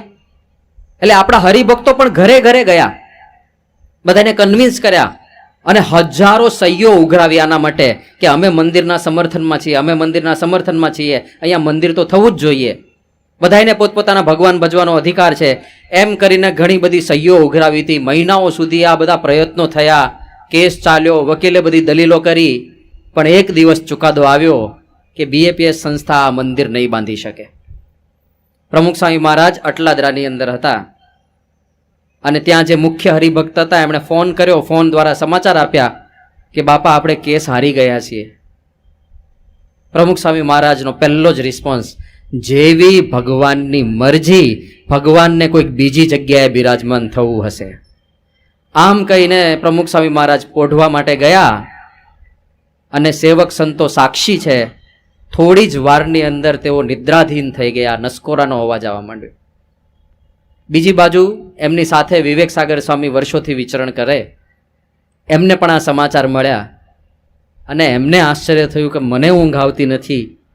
સ્વામી તો કેટલા ઇન્વોલ્વ હતા, કેટલી મિટિંગોમાં બેઠા હતા, કેટલી બધી ચર્ચાઓ એમણે કરી હતી, અને એમની જ સંસ્થા છે ને, સૌથી વધારે મમત્વ એમને હોવું જોઈએ, પણ છતાંય શાંતિથી કેમ ઊંઘી શક્યા? કારણ કે એક સમજણ, ભગવાન કરતા હરતા છે, ભગવાન જે કરે છે તે સારા માટે કરે છે. આ સમજણ એમને સુખી રાખતી હતી. હા, ગમે તેવા વિપરીત સંજોગો આવે, ક્યારેય ધાર્યું ના હોય એવું બની જાય, તો પણ એમનો આ સિદ્ધાંત ક્યારેય હલ્યો નથી. ભગવાન કરતા હરતા છે, જે કરે છે તે સારા માટે કરે છે. અરે એમના અપમાનો થાય તો પણ એમાં પણ એવું માને કે આ સારા માટે કરે છે ભગવાન. કેવી રીતે મનાય? પણ આ એમની શ્રદ્ધા હતી. ગઢડાની અંદર આપણું જે મંદિર છે ટેકરા ઉપર, બહુ સરસ ભવ્ય મંદિર છે. હવે ટેકરાની આસપાસ જે આપણી મંદિરની બાઉન્ડ્રી હતી ત્યાં દિવાલ બનાવવાની હતી, પણ આપણને ખબર હતી કે ગામમાં કેટલાક એવા તત્વો છે કે જે વિરોધી છે, જે કંઈક ને કંઈક ચાન્સ શોધતા હોય છે વિરોધ કરવાનો. એટલે વર્ષોથી આપણે કમ્પાઉન્ડ વોલ કરતા નહોતા, કારણ કે ખબર હતી કે વિરોધ થશે જ. કારણ કે ગામનો રેગ્યુલર જે રસ્તો હતો એ તો સાઈડમાંથી સારી રીતે પસાર થઈ જ જતો હતો, પણ 5 ફૂટ જેટલી જે કાંઈ જમીન હતી થોડી કપાય એવું હતું, અને એની સામે બીજા રસ્તાઓ તો પાછા ફાળવવાના જ હતા. પણ ખબર હતી કે વિરોધ થશે, પણ સ્વામીએ કીધું કે હવે કરવું જ પડશે. આપણે ત્યાં આખું પ્રદર્શન ઊભું કરવું હતું, ત્યાં સરસ ભવ્ય ગેટ બનાવવાનો હતો, આખું કેમ્પસ ડેવલપ કરવાનું હતું, એટલે પહેલાં કમ્પાઉન્ડ તો ક્લિયર કરવું પડે. કમ્પાઉન્ડ વોલ બની અને જે રીતે ધાર્યું હતું વિરોધ પણ થયો, પણ વિરોધ આટલી હદ સુધી નીચે ઉતરી જાય એ કોઈને કલ્પના નહોતી. કેવો કેવો વિરોધ થયો. એ વખતે અમે લોકો નવા સાધુ થવા માટે સારંગપુર આવ્યા હતા, સાધક તરીકે, લેંગા જબ્બામાં, ધોતિયું ને જબ્બો. અને એ વખતે આ બધું બન્યું, વિરોધ શરૂ થયો. એટલે અમને ત્યાં ગઢડા મંદિર મોકલ્યા હતા કે કદાચ બધા વિરોધીઓ કંઈક આપણા કેમ્પસમાં ઘૂસી આવે તો થોડાક માણસો હોય તો સારું પડે. એટલે અમે બધા સાધક તરીકે ત્યાં રહેતા હતા. પણ બધી વસ્તુ અમે સાક્ષી તરીકે જોઈ છે કે પરાણે દાદાગીરી કરીને બધી દુકાનો બંધ કરાવડાવે, પછી એનો ફોટો પાડવામાં આવે, ફોટો પાડીને બીજે દિવસે છાપામાં એવું લખવામાં આવે કે આ BAPS સંસ્થાના વિરોધમાં ગઢડા ગામે સ્વયંભૂ સજ્જડ બંધ પાડ્યું. હવે પરાણે દુકાનો બંધ કરાવી હોય, અને બધું અમે નજરે જોતા કે આવું કરે છે. અને સ્વામી બાપાના, પ્રમુખ સ્વામી મહારાજના એવા ચિત્ર વિચિત્ર પોસ્ટર બનાવીને આખા ગઢડા ગામમાં ચોંટાડ્યા. આપણને જોઈને એવું થાય કે આટલા નિષ્કલંક સંત, જેમણે 95 વર્ષની આવરદા સુધી એક પણ કાલી ટીલડી ના લાગે એવા સંત માટે આવી હરકતો કરે છે આ લોકો. ત્યાં હાઈવે ઉપર ચૂનાથી બધું વિરોધમાં સ્લોગન લખી આવે, જેથી પસાર થતા બધા વાહનો બધા એ લોકો વાંચી શકે. અને એકદમ નીચ કક્ષા ઉપર તો ક્યાં ઉતરી ગયા? ગઢડા પાસે એક ગામ છે, એનાથી 10 કિલોમીટર દૂર. એ ગામની અંદર જે વિરોધી તત્વ, એનો પ્રભાવ થોડો વધારે, તો ત્યાં શું આયોજન કર્યું? એક લારી, એ લારીની અંદર પ્રમુખ સ્વામી મહારાજનો ફોટો પધરાયો. કેવી રીતે? ઠાઠડી બનાવી, એમાં ફોટો મૂક્યો, અને કોઈકની અંતિમ યાત્રા કાઢતા હોય ને એવી રીતે અંતિમ યાત્રા કાઢી આખા ગામમાં ઢોલ નગારા સાથે. અને ગામની સીમમાં પછી અંતિમ સંસ્કાર કર્યો. આ કક્ષાનો વિરોધ. અને એ તો નાનું મુઠ્ઠી જેવડું ગામ છે, ત્યાં ફોટોગ્રાફર ને પત્રકારો ક્યાંથી હાજર હોય, પણ એ લોકોને ઇન્ટેન્શનલી હાજર રાખ્યા, જેથી બીજા દિવસે છાપામાં આનું કવરેજ આવે, અને બીજા દિવસે ઘણા બધા છાપાઓમાં આ ઘટના છપાઈ. હવે આ જે અપમાન હતું ને, એ તો હલાવી નાખે એવું અપમાન હતું. ભારત દેશમાં ક્રિકેટરોના પૂતળા બળ્યા છે, રાજનેતાઓના પૂતળા બળ્યા છે, અરે ફિલ્મ કલાકારોના પણ પૂતળા બળ્યા છે, પણ કોઈ સંત મહાત્માનું પૂતળું બળ્યું હોય એ ઘટના મને કોઈ યાદ નથી આવતી. કદાચ આ પહેલી ઘટના હશે. આટલી હદ સુધી વિરોધીઓ નીચે ઉતર્યા. હવે આ સમાચાર પ્રમુખ સ્વામી મહારાજને આપવાના હતા. સંતોને તો સમાચાર મળ્યા, બાપાને ખબર નહોતી હજુ શું રિસ્પોન્સ આવશે, શું કરશે બાપા, શું જવાબ આપશે. બધાને જિજ્ઞાસા હતી. પ્રમુખ સ્વામી મહારાજ સારંગપુરમાં વિરાજમાન હતા અને બપોરે હરિભક્તો સાથે મુલાકાત કરીને થોડી વાર વિશ્રામ કરતા હતા. સ્વામી તો વિશ્રામ કરવાની તૈયારી હતી અને પથારીમાં બેઠા હતા ત્યારે સંતો ગયા. છાપાનું કટિંગ સાથે હતું જેમાં પેલું બધું છપાયેલું, અને વાત કરી કે બાપા આવું થયું છે અને આપના વિરોધમાં બધું છપાયું છે અને આવું આખું એમણે આખું આવું સેટઅપ કરીને તમારો અંતિમ સંસ્કાર કર્યો. અને પ્રમુખ સ્વામી મહારાજ જેવા પેલા સંતનું વાક્ય પૂરું થયું, સામી ખડખડાટ હશે. પેલા સંત કે બાપા શું થયું? સામી કે આપણા કેટલા મોટા ભાગ્ય. અરે ભાગ્ય છે ના. પ્રમુખ સ્વામી મહારાજ કે બીજા તો મૃત્યુ પામે પછી એનો અંતિમ સંસ્કાર કરે, આ આપણે તો જીવતા જીવ અંતિમ સંસ્કાર થઈ ગયો. કેટલી મોટી વાત કહેવાય. સમજણ તો જુઓ. Always positive, always positive. અને ભગવાન ઉપર કેવો વિશ્વાસ હશે. એમણે છાપાનું કટિંગ વાંચ્યું પણ નહીં. એમણે એક શબ્દ, એક પ્રશ્ન ના પૂછ્યો કે એ લોકો કેવી રીતે બધું કર્યું. એ લોકો મારા વિરુદ્ધ કઈ સૂત્રોચ્ચાર કરતા હતા? એ લોકો મારા વિરોધમાં કોઈ નારા લગાવતા હતા? છાપામાં છપાયું છે તો પહેલા પેજ ઉપર છપાયું છે કે અંદરના પેજ ઉપર છપાયું છે? એ બધું અગત્યનું છે ને. પહેલા પેજ ઉપર હોય તો બધા વાંચે, અંદરનું તો કોઈક વાંચે કોઈક ના વાંચે. એક પ્રશ્ન એમણે પૂછ્યો નથી, જિજ્ઞાસા માટે નથી પૂછ્યો. દુનિયાને જે કરવું હોય તે કરે. આપણે પ્રામાણિકતાથી ભગવાનને રાજી કરવા કાર્ય કરીએ છીએ તો દુનિયાની ફિકર કરવાની જરૂર નથી. કેવી શ્રદ્ધા હશે, કેવી સમજણ હશે. એ સમજણ એમને સ્થિર રાખતી હતી. હા, બીજું એમનું આત્મજ્ઞાન. પ્રમુખ સ્વામી મહારાજના કોઈ પણ આશીર્વાદ તમે સાંભળો એમાં આત્માની વાત. આપણે આ શરીર નથી, આપણું સાચું સ્વરૂપ આત્મા છે એ વાત અવશ્ય આવે. આ એક વાત નાની છે, આ એક હકીકતનું અનુસંધાન આપણને રહે ને તોય ઘણા પ્રશ્નોનું સમાધાન થઈ જાય. હકીકત છે કે નહીં? આપણા ભારત વર્ષમાં તો પહેલેથી આ વાત પ્રસિદ્ધ છે. આપણે આત્મા છીએ. કેટલા બધા જન્મના ફેરામાં ભટકીએ છીએ. આ કોને ખબર નથી? આપણે ત્યાં તો ફિલ્મના ડાયલોગ લખાય તો એ આવા જ લખાય છે ને કે અમારો તો 7 જન્મનો સંબંધ છે.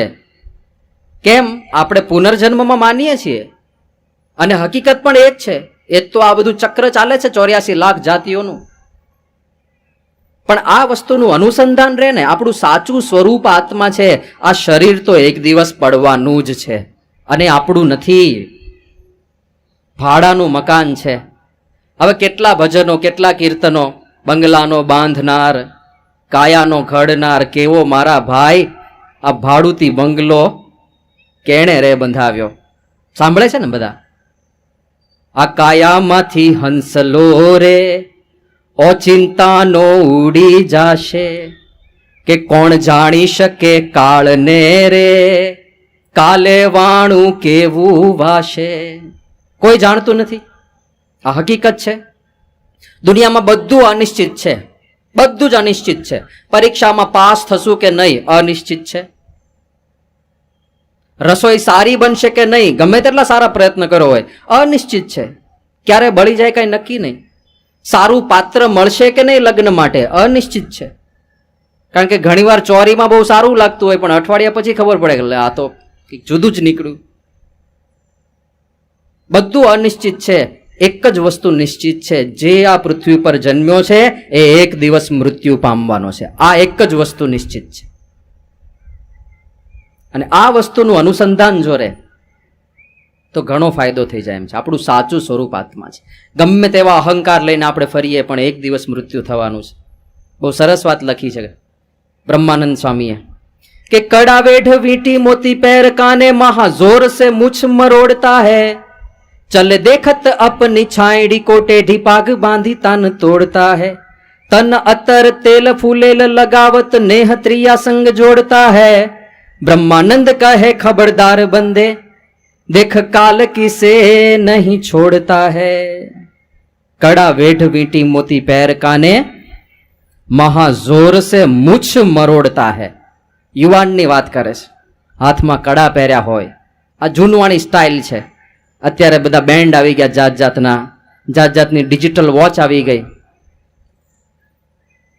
મહાજોર સે મૂછ મરોડતા હે. અત્યારે દાઢીની સ્ટાઇલ છે, દાઢી રાખે છે, જાત જાતના બધા પટ્ટીઓ પડાવે છે, ખાંચા પાડ્યા હોય વાળમાં. ચલે દેખત અપની છાંયડી કો, પોતાને છાંયડી જોયા કરે. તડકામાં ચાલ્યો જતો હોય તો પડછાયો જોયે કે આપણી ચાલ તો બરાબર છે ને, સ્ટાઇલ તો આપણી બરાબર છે ને. ટેઢી પાઘ બાંધી તાન તોડતા હે. પેલા પાઘડીઓનો જમાનો હતો, હવે હેરસ્ટાઈલ આવી ગઈ, વાંકી ચૂકી, આમ કલર આવી ગયા એમાં પાછા, લાલ પીળા લીલા સફેદ જાત જાતના કલર કરે છે. આ બધું છે. તન અત્તર તેલ ફૂલેલ લગાવત નેહ ત્રિયા સંગ જોડતા હે. બધા ટાઈફા કરી લો, પણ બ્રહ્માનંદ કહે ખબરદાર બંદે, દેખ કાલ કિસે નહીં છોડતા હે. કોઈને નથી છોડવાનું. નારાયણદાસે બહુ સરસ વાત કરી છે. એક વખત એક ઉંદરડાએ ભૂલમાં દારૂ પી લીધો. એની વાત લખે છે કે જેમ ઉંદરડે દારૂ પીધો, મસ્તાનો થઈ ડોલેજી, મગરૂરીમાં અંગ મરોડે, જેમ તેમ મુખથી બોલેજી. ભૂલમાં કોઈક દારૂની બોટલ આડી પાડી હશે, એનામાંથી ટીપા પડતા હશે, ભાઈ ઉંદરડાના મોઢામાં 2-3 જતા રહ્યા. ઉંદરડાને તો કેટલો જોઈએ, 3-4 ટીપામાં તો એવો નશો ચડ્યો, એવો નશો ચડ્યો કે મગરૂરીમાં અંગ મરોડે, જેમ તેમ મુખથી બોલેજી. બહાર આવી ગયો ચોકની અંદર, આને રફે દફે બધાને કરી નાખું. ક્યાં ગયા બધા બિલાડા, આવી જાવ સામે. રોજ રોજ અમારે તમારેથી ડરતા ફરવાનું, આજે એક એકને દેખાડી દઉં, બધાને મસળી નાખું. કે મનમાં જાણે મુજ સરીખો, રસિયો નહીં કોઈ રાગીજી. એને તો એવું જ થવા માંડ્યું કે હું જ દુનિયાનો રાજા છું. આ બધા બિલાડા આપણને શું કરી લેવાના. પણ બહાર તાકી રહી બિલાડી, લેતા વાર ન લાગીજી. બિલાડી બહાર રાહ જોઈને જ બેઠી હતી. જેવો ચોકમાં આવ્યો, એક જ ઝપાટામાં પૂરો કરી નાખ્યો. એમ આપણે જાત જાતના નશાની અંદર રહેતા હોઈએ છીએ. આપણા ક્લાસમાં સૌથી વધારે હોશિયાર આપણે, પહેલો નંબર આપણો આવે. આપણા ગામમાં સૌથી વધારે પૈસાવાળા આપણે. અહીંયા આપણું બહુ ચાલે, આપણો બહુ પ્રભાવ છે અહીંયા. આપણે કહીએ એમ જ થાય. બધા જાત જાતના નશાની અંદર ફરતા હોય છે માણસો. પણ બહાર તાકી રહી બિલાડી, લેતા વાર ન લાગીજી. એ થવાનું. તો આ શરીર, એમાં આપણે મહેમાન છીએ, મહેમાન જ છીએ. આ ભાડાનું મકાન છે. આપણું સાચું સ્વરૂપ આત્મા છે. અને ખરેખર જો આ વાત મનાય તો સંપૂર્ણ જીવન એક નાટક બની જાય. આપણે રોલ ભજવવા માટે આવ્યા છીએ. આ રોલ છે. જે કાંઈ આપણું નામ છે, રમેશભાઈ, મહેશભાઈ, કાનજીભાઈ, શ્યામજીભાઈ, પરસોત્તમભાઈ, જે હોય તે, પણ એક પાત્ર આપણને મળ્યું છે નિભાવવા માટે. આ શરીરમાં આપણે એક રોલ ભજવવા આવ્યા છીએ. આની આવરદા પૂરી થશે, રોલ પૂરો કરીને પછી બીજા શરીરમાં, પછી ત્રીજા શરીરમાં. આની પૂર્વે કેટલા બધા શરીરમાં રોલ ભજવીને તો બેઠા છીએ આપણે. હવે ખરેખર જો રોલ મનાઈ જાય ને, તો આ લોકના કોઈ દુઃખ, કોઈ માન અપમાન, કોઈ વસ્તુ આપણને અડી ના શકે.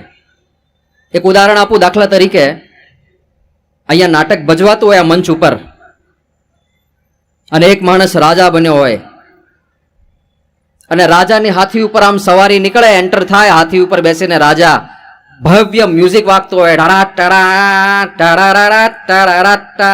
એમ કરીને આખા રાજાની ભવ્ય સવારી નીકળે. આ બાજુ બધા 4-5 જણા સેવક બન્યા હોય, એ બધા જય જયકાર કરે, રાજા સાહેબની જય, રાજા સાહેબની જય. અને ઉપર પેલો હાથી ઉપર એક્ટર બેઠો હોય, એ આમ છાતી ફુલાવીને બેઠો હોય, હું તો રાજા છું. પણ અંતરમાં એને મનાય કે હું રાજા છું? એને ખબર છે કે આ કોકના ભાડે લાવેલા કપડાં પહેર્યા છે, હમણાં નીચે ઉતરશું પછી આપવાના છે ને. પેલા એ શરત કરી છે કે પરસેવાળા નહીં આપતો, નહીં તો હું તારું ભાડું પાછું નહીં લઉં, વધારે ભાડું લઈશ. એને મનાઈ નહીં જાય કે હું રાજા છું, એને ખબર છે કે હું રોલ ભજવું છું, હું રાજા નથી.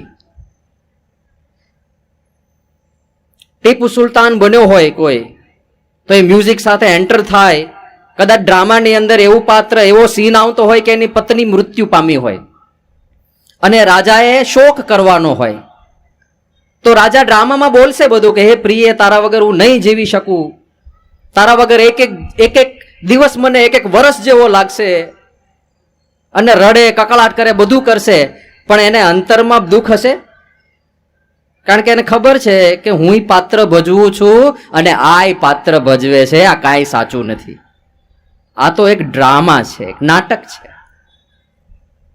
જો ખરેખર એવું મનાય તો આત્મ સ્વરૂપ મનાય તો આ એક રોલ જ છે રીતસરનો, બીજું કાંઈ નથી.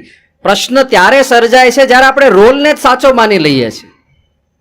તમે સાંભળ્યું હશે, એક ભાઈ ડ્રામાની અંદર મહારાણા પ્રતાપ બન્યા હતા, પછી એને ખરેખર મનાઈ ગયું કે હું જ મહારાણા પ્રતાપ છું. ડ્રામા પૂરો થયો, લોકોએ કીધું ભાઈ હવે કપડાં લાવો, મૂકવા છે પેક કરીને, કે કોની પાસે કપડાં માંગે છે. મહારાણા પ્રતાપ સાથે વાત કરે છે, ખબર પડે છે કે નહીં, કઈ અદબ જેવું છે કે નહીં.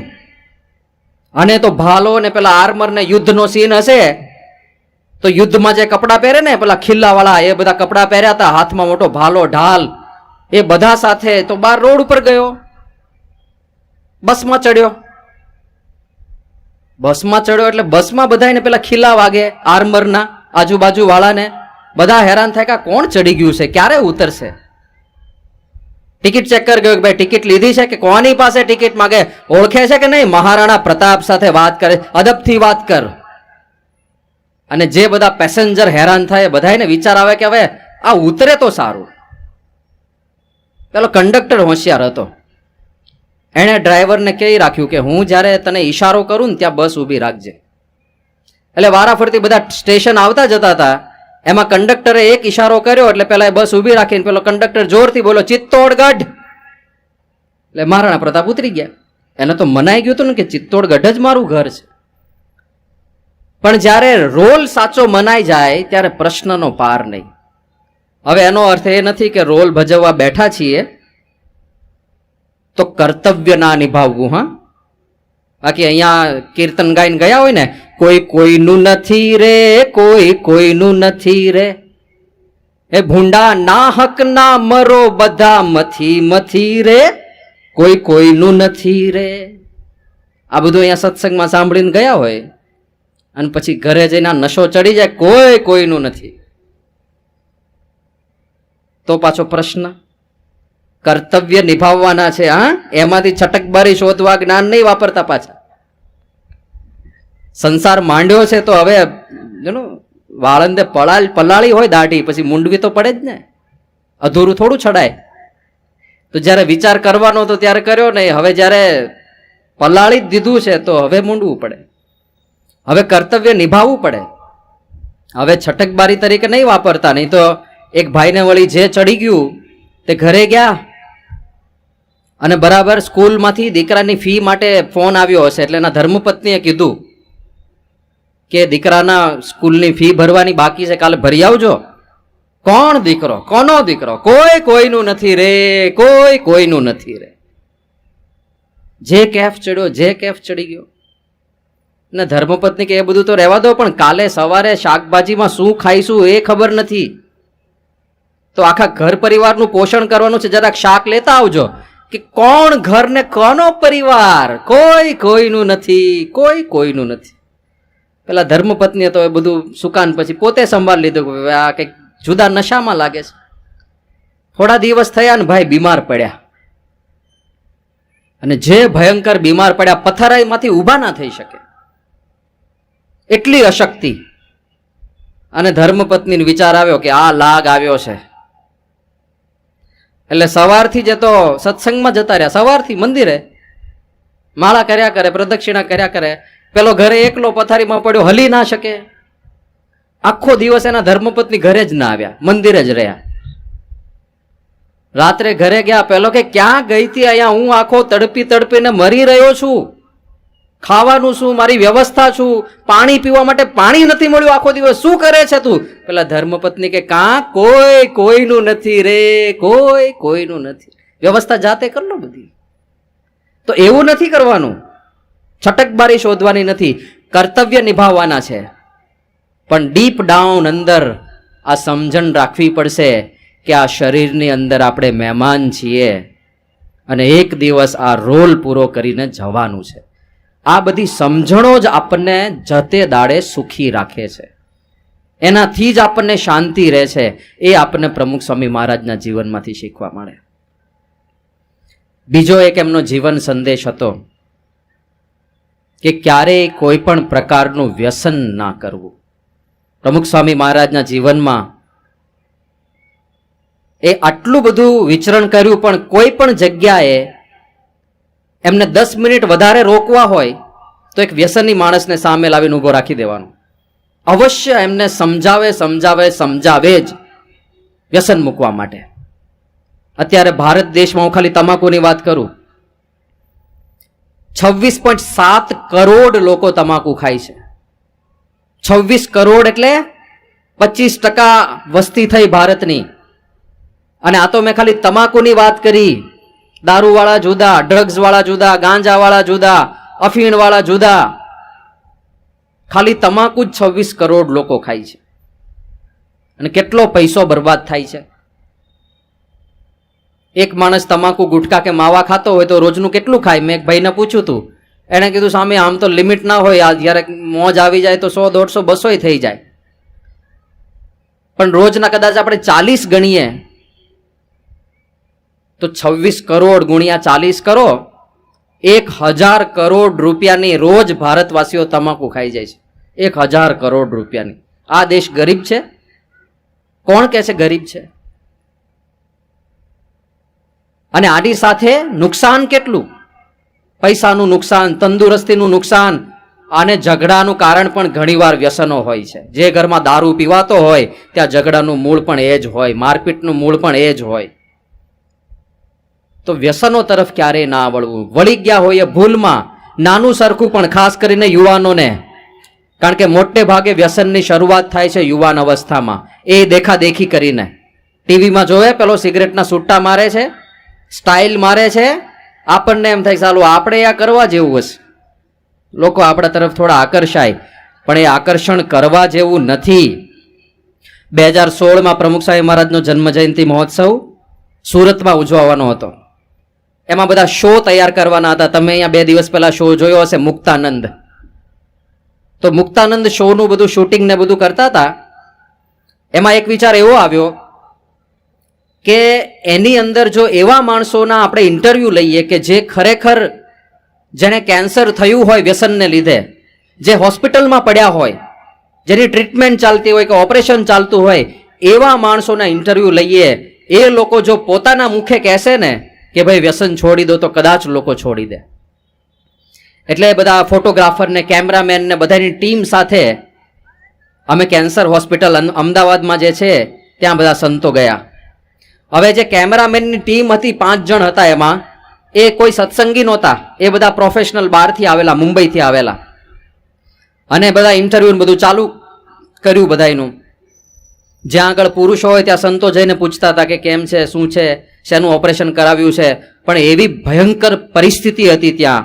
કોઈકનો ગાલ આખો કાઢી લીધો હોય, કોઈકનું આ આખું કાઢી લીધું હોય, કોઈકનું ગળું આખું બંધ થઈ ગયું હોય, કોઈકને અહીંયા કાણું પાડીને જમવાનું આપવાનું હોય, કોઈકને અહીંયા મોટી ગાંઠ હોય, ગળું હલી ના શકતું હોય. એવા બધા દ્રશ્યો ત્યાં આગળ હતા. અને ત્યાં જઈને જેવી વાત કરી કે કોઈને કાંઈ બોલવું છે, દુનિયાને મેસેજ આપવો છે, અને ઘણા બધા લોકો બોલવા તૈયાર થઈ ગયા. અને એમાં જે બોલ્યા છે લોકો, એક ભાઈએ એવું કીધું કે મારા જીવનમાં મારો એક જ સંકલ્પ હતો કે મારો દીકરો ભણી ગણીને એન્જિનિયર બને. એના માટે વર્ષોથી હું પૈસા જમા કરતો હતો, કારણ કે અમારી પરિસ્થિતિ સાધારણ છે. પણ અત્યારે મારો દીકરો હજી 12મા ધોરણમાં છે, એમાં મને કેન્સર થયું. આ 6 મહિનાથી હું હોસ્પિટલમાં છું. પણ જેટલા પૈસા મેં દીકરાને ભણાવવા માટે ભેગા કર્યા હતા એ બધા આ દવાના ખર્ચામાં વપરાઈ ગયા. મને હવે અફસોસ એ છે કે હું મારા દીકરાને ભણાવીશ કેવી રીતે? પૈસાની બરબાદી થાય છે. એક ભાઈ એવું બોલ્યા કે અમારે એક જ દીકરી છે, બીજું કોઈ સંતાન નથી. અમારા પતિ પત્નીને એક જ વિચાર હતો કે આ એક દીકરી છે પણ અમારે દીકરાની જેમ મોટી કરવી છે અને એના લગ્ન એવા ધામધૂમથી કરવા છે કે આખું ગામ જોતું રહી જાય. પણ અમે થોડી ઘણી જે કાંઈ મૂડી જમા કરી હતી એ બધો ખર્ચો આ દવાની અંદર, આ ઓપરેશનની અંદર, આ કેન્સરની ટ્રીટમેન્ટમાં વપરાઈ ગયો. હવે અમારી દીકરીના લગ્ન અમે કેવી રીતે કરીશું? આ તો લગ્નની ને પૈસાની વાત કરું છું. પરિવાર આખો રખડી પડે. એક માણસને વ્યસન હોય ને એને સ્વાસ્થ્યનું નુકસાન થાય તો એક માણસ પૂરતું દુઃખ નથી રહેતું, એ આખા પરિવારને ભોગવવું પડે છે. એક 36 વર્ષનો યુવાન એણે વાત કરી હતી કે સ્વામીજી, મને ખબર હતી કે સિગરેટ પીવાથી કેન્સર થાય, મને ખબર હતી, ઉપર લખ્યું હતું સ્મોકિંગ કિલ્સ, પણ છતાંય બેક ઓફ ધ માઇન્ડ એક એવો વિચાર કે બધાયને ક્યાં થાય છે કેન્સર? ક્યાં બધાયને થાય છે? ઘણા 80 વર્ષે પીતા હોય છે, કેન્સર થયું જ નથી હોતું. અને ઉદાહરણ એના રાખીને બધા આગળ વધતા હોય છે કે આ દાદાને કાંઈ નથી થતું તો આપણને કાંઈ નહીં થાય. પણ એ પૂછીને નથી થતું. આણે એવું કીધું કે મને ખબર હતી કે આનાથી કેન્સર થાય છે, પણ મને એમ કે તો મોટી ઉંમરે થશે ને ત્યારે જોયું જશે. એણે કીધું હું 36 વર્ષનો છું, ડોક્ટરે મને કીધું છે કે તમારે 3rd સ્ટેજનું કેન્સર છે, તમારી પાસે 6 મહિનાથી વધારે નથી, 6 મહિનામાં તમારું મૃત્યુ થશે. એ કે મારા નાના નાના બાળકો છે, મારી યુવાન પત્ની છે, એ બધા મારા પર મારા વગર રખડી પડશે. અને મને અફસોસ હવે એ થાય છે કે હું જીવનમાં શું કરી બેઠો, મારું જીવન તો બરબાદ કર્યું, મારી સાથે સાથે મારો આખો પરિવાર તહસ નહસ થઈ જશે, પણ હવે મારા હાથમાં કાંઈ નથી. એક ભૂલ, એક વ્યસન કરવાની ભૂલ મને ક્યાંથી ક્યાં જિંદગીમાં ફેંકી દીધો. તો પ્રમુખ સ્વામી મહારાજનો આ એક મેસેજ છે, તમે વ્યસન મુક્ત હો તો બીજાને પ્રેરણા આપજો. અને યુવાનો બેઠા છે એમને ખાસ વાત કરું છું, ક્યારેય જીવનમાં આ ચાળો નહીં કરતા. ઘણા બધા એના મનમાં એવા સંકલ્પો હોય છે કે આપણે બધું એકવાર ટેસ્ટ કરી લેવું. હા, ઘણા એવા હોય છે ને, આપણે જીવનમાં બધું એકવાર ટ્રાય કરી લેવું છે. તો સાપ કરડે ત્યારે કેવો અનુભવ થાય એ એકવાર ટ્રાય કરજો ને. કરશો? ઝેરના પારખા ના હોય, સાયનાઇડનો ટેસ્ટ કેવો છે કરો પારખા, એ ના કરાય. ઝેરના પારખા ના કરાય, એમાં ઝેર છે, એ ઝેરને ક્યારેય અડાય નહીં, એનાથી દૂર રહેજો. આ પ્રમુખ સ્વામી મહારાજનો બહુ મહાન અને વિશાળ સંદેશ હતો.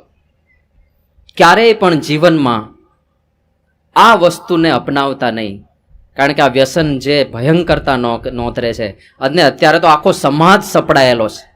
હું ત્યાં ગઢડામાં આપણા મંદિરના કેમ્પસમાં બેઠો હતો અને ત્યાં ગામના 6-7 છોકરાઓ રમતા હતા. 6ઠું 7મું ભણતા હશે બાળકો. હું એ કહેવા માંગુ છું, ગામડામાં, નાના નાના ગામડાઓમાં પરિસ્થિતિ કેવી છે. 6ઠું 7મું ધોરણ ભણતા 5-6 છોકરાઓ ત્યાં દૂર રમતા હતા બગીચામાં. અને મને સહેજે સહેજે જિજ્ઞાસા થઈ કે બાળકો શું રમે છે ને શું વાતો કરે, ચલો જઈએ મળીએ, પૂછપરછ કરીએ. હું જેવો નજીક ગયો એટલે 2 બાળકોએ પોતાના પીઠ પાછળ આમ હાથ રાખીને કંઈક સંતાડી દીધું. એટલે મેં કીધું શું છુપાવો છો, કઈ છુપાવવાની રમત રમો છો? હવે આ 5-6 બાળકો હોય ને એમાં એકાદો ચાડી ચુગલીખોર હોય જ જે બધું કહી દે. એટલે એક છોકરો બોલો કે સ્વામી એમના હાથમાં ગુટકા છે. મેં કીધું દેખાડ.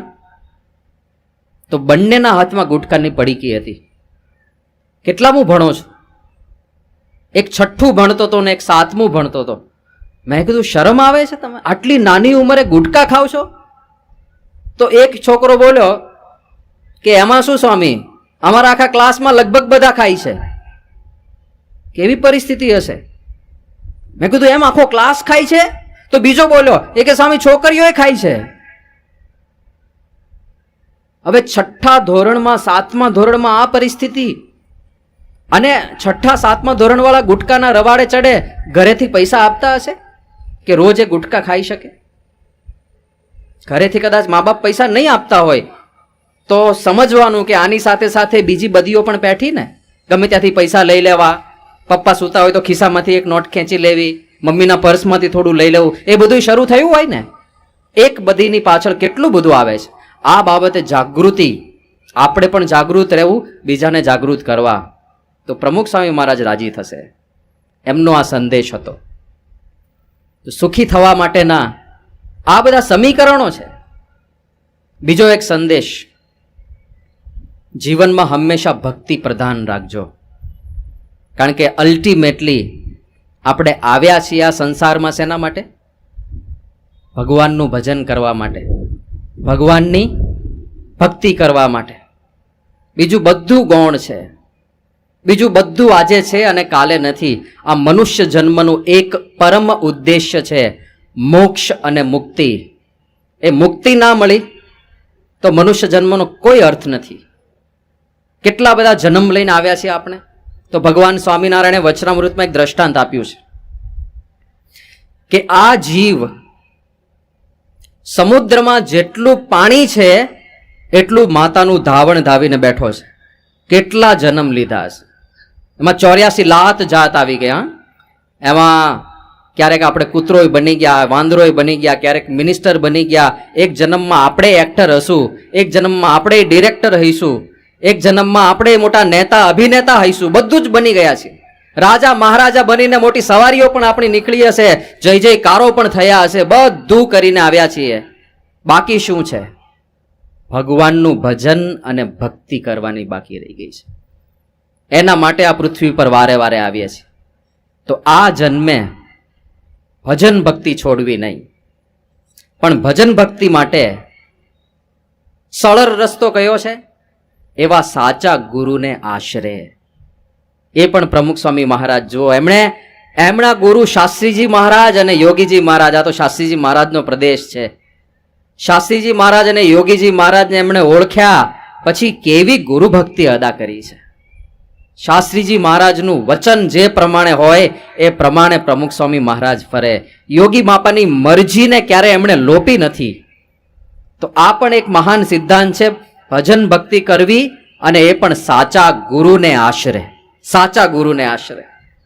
અને ખરેખર આપણા મોટા ભાગ્ય છે એવા સાચા ગુરુ પ્રમુખ સ્વામી મહારાજ અને મહંત સ્વામી મહારાજ જેવા સંતનો આ પ્રદેશમાં આટલો બધો યોગ આપણને પ્રાપ્ત થયો છે.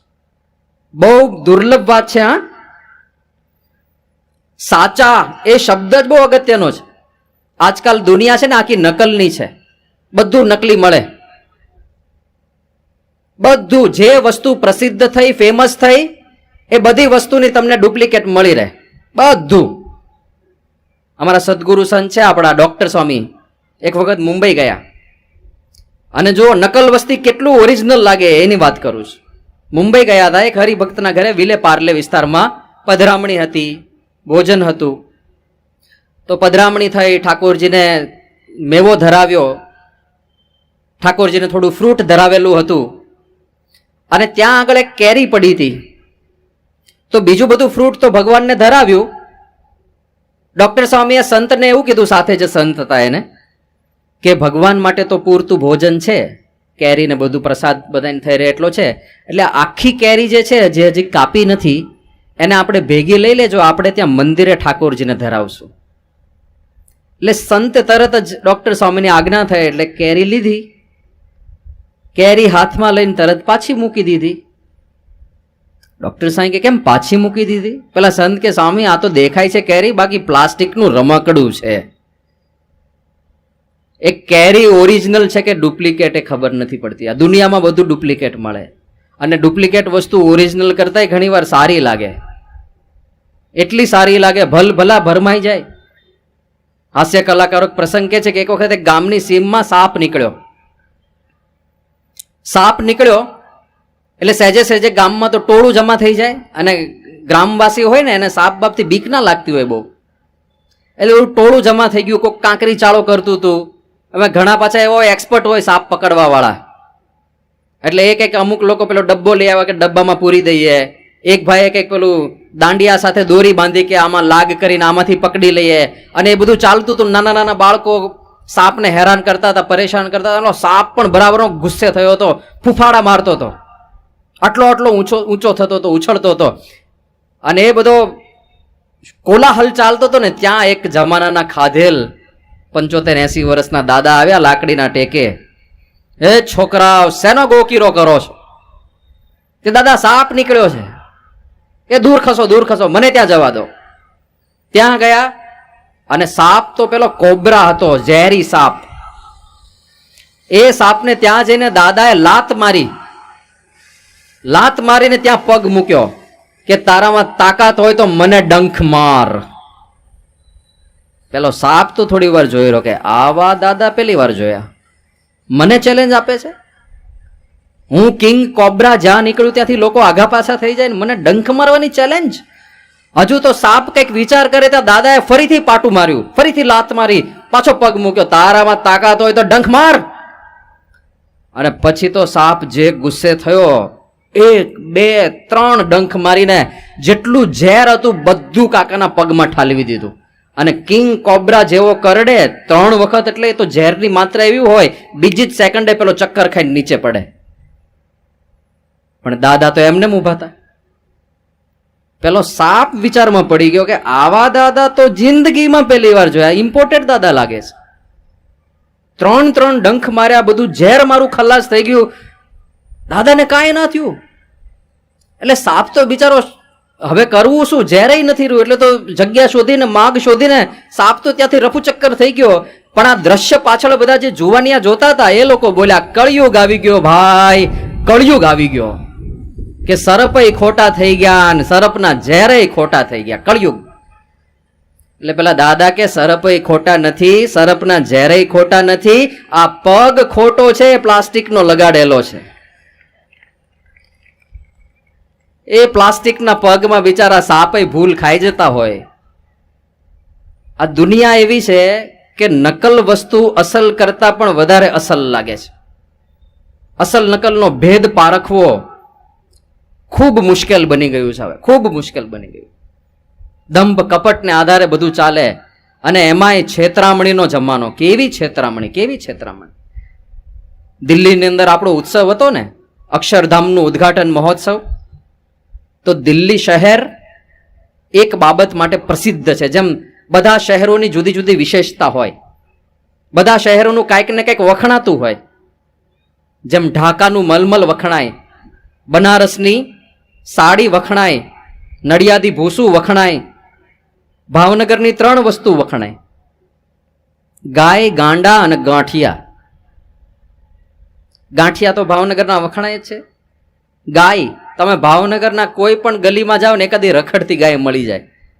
અને ગાંડા એટલા માટે કે ભાવનગરનું જે રેલવે સ્ટેશન છે ને છેલ્લું સ્ટેશન છે, પછી આગળ દરિયો આવી જાય, ટર્મિનસ છે. એટલે ભૂલમાં જે કાંઈ ગાંડા ટ્રેનમાં ચડી ગયા હોય એને ક્યાં ઉતરવું પડે? ભાવનગરમાં. બધા શહેરની જુદી જુદી વસ્તુ વખણાય એમ દિલ્હીના ઠગ વખણાય. એવા ઠગ તમને ખબર જ ના પડે કેવી રીતે છેતરી લે છે. એટલે આપણે જ્યારે દિલ્હી અક્ષરધામમાં સમયો કર્યો ત્યારે આયોજન એવું હતું કે રોજ 2000 લોકો દર્શનાર્થીઓ આવે. એ 2000 એ દિવસે અક્ષરધામ જોવે, બીજે દિવસે બીજા 2000 આવે, ત્રીજે દિવસે ત્રીજા 2000 આવે. હવે આ 2000 દર્શનાર્થીઓ આવે, એમને તો બિચારાને ખબર ના હોય કે દિલ્હી કેવી ડેન્જરસ જગ્યા છે આ બાબતે, ઠગ બાબતે, અને કેવા કેવા ઠગ અહીંયા હોય છે. એટલે ત્યાં સભાની અંદર 5 મિનિટની એક જાહેરાત થતી હતી રોજ. જે હરિભક્તો એ દિવસે આવ્યા હોય એમની સભા થાય અને સભામાં જાહેરાત કરવામાં આવે કે તમે બધા દિલ્હી આવ્યા છો, અક્ષરધામ તો જોશો, પણ તમે ઘણા બધા ખરીદી કરવા પણ જશો બહાર. પણ ખરીદી કરવા જાવ ત્યારે ધ્યાન રાખજો, દિલ્હી ઠગનું શહેર છે, એટલે છેતરાઈ નહીં જતા. જે વસ્તુ લો એ પારખા કરીને લેજો. પછી એક દ્રષ્ટાંત આપવામાં આવતું હતું કે થોડા દિવસ પહેલા આપણે એક હરિભક્ત મોબાઈલ ફોન લેવા ગયા. એ વખતે નોકિયાના પેલા કીપોર્ડ વાળા ફોન નવા નીકળ્યા હતા. 2005ની વાત છે. બીજા કઈ લેટેસ્ટ ફોન હતા નહીં, કીપેડ વાળા જ વધારે હતા. તો કે આપણે એક હરિભક્ત ફોન લેવા ગયા અને ફોન જોયો, સારી રીતે ચારી બાજુથી નિરખીને તપાસ કરી, પછી પહેલાને આપ્યો કે આ પેક કરી દો. તો પહેલા એ હરિભક્તની નજર સામે બોક્સમાં પેક કર્યો અને એ જ બોક્સ એને હાથોહાથ આપ્યું. અને ઉતારે આવીને પેલા હરિભક્તે બોક્સ ખોલ્યું તો અંદરથી સાબુ નીકળ્યો. લક્ષ નાયા કરો, વગર પાણીએ નવડાવી ગયો. આ જાહેરાત ત્યાં રોજ થતી. પછી કહેતા કે જો આવા બધા ઠગ હોય છે દિલ્હીમાં કે તમારી નજર ચૂકવીને ક્યારે મોબાઈલના ખોખામાં સાબુ નાખી દેશે ખબર નહીં પડે.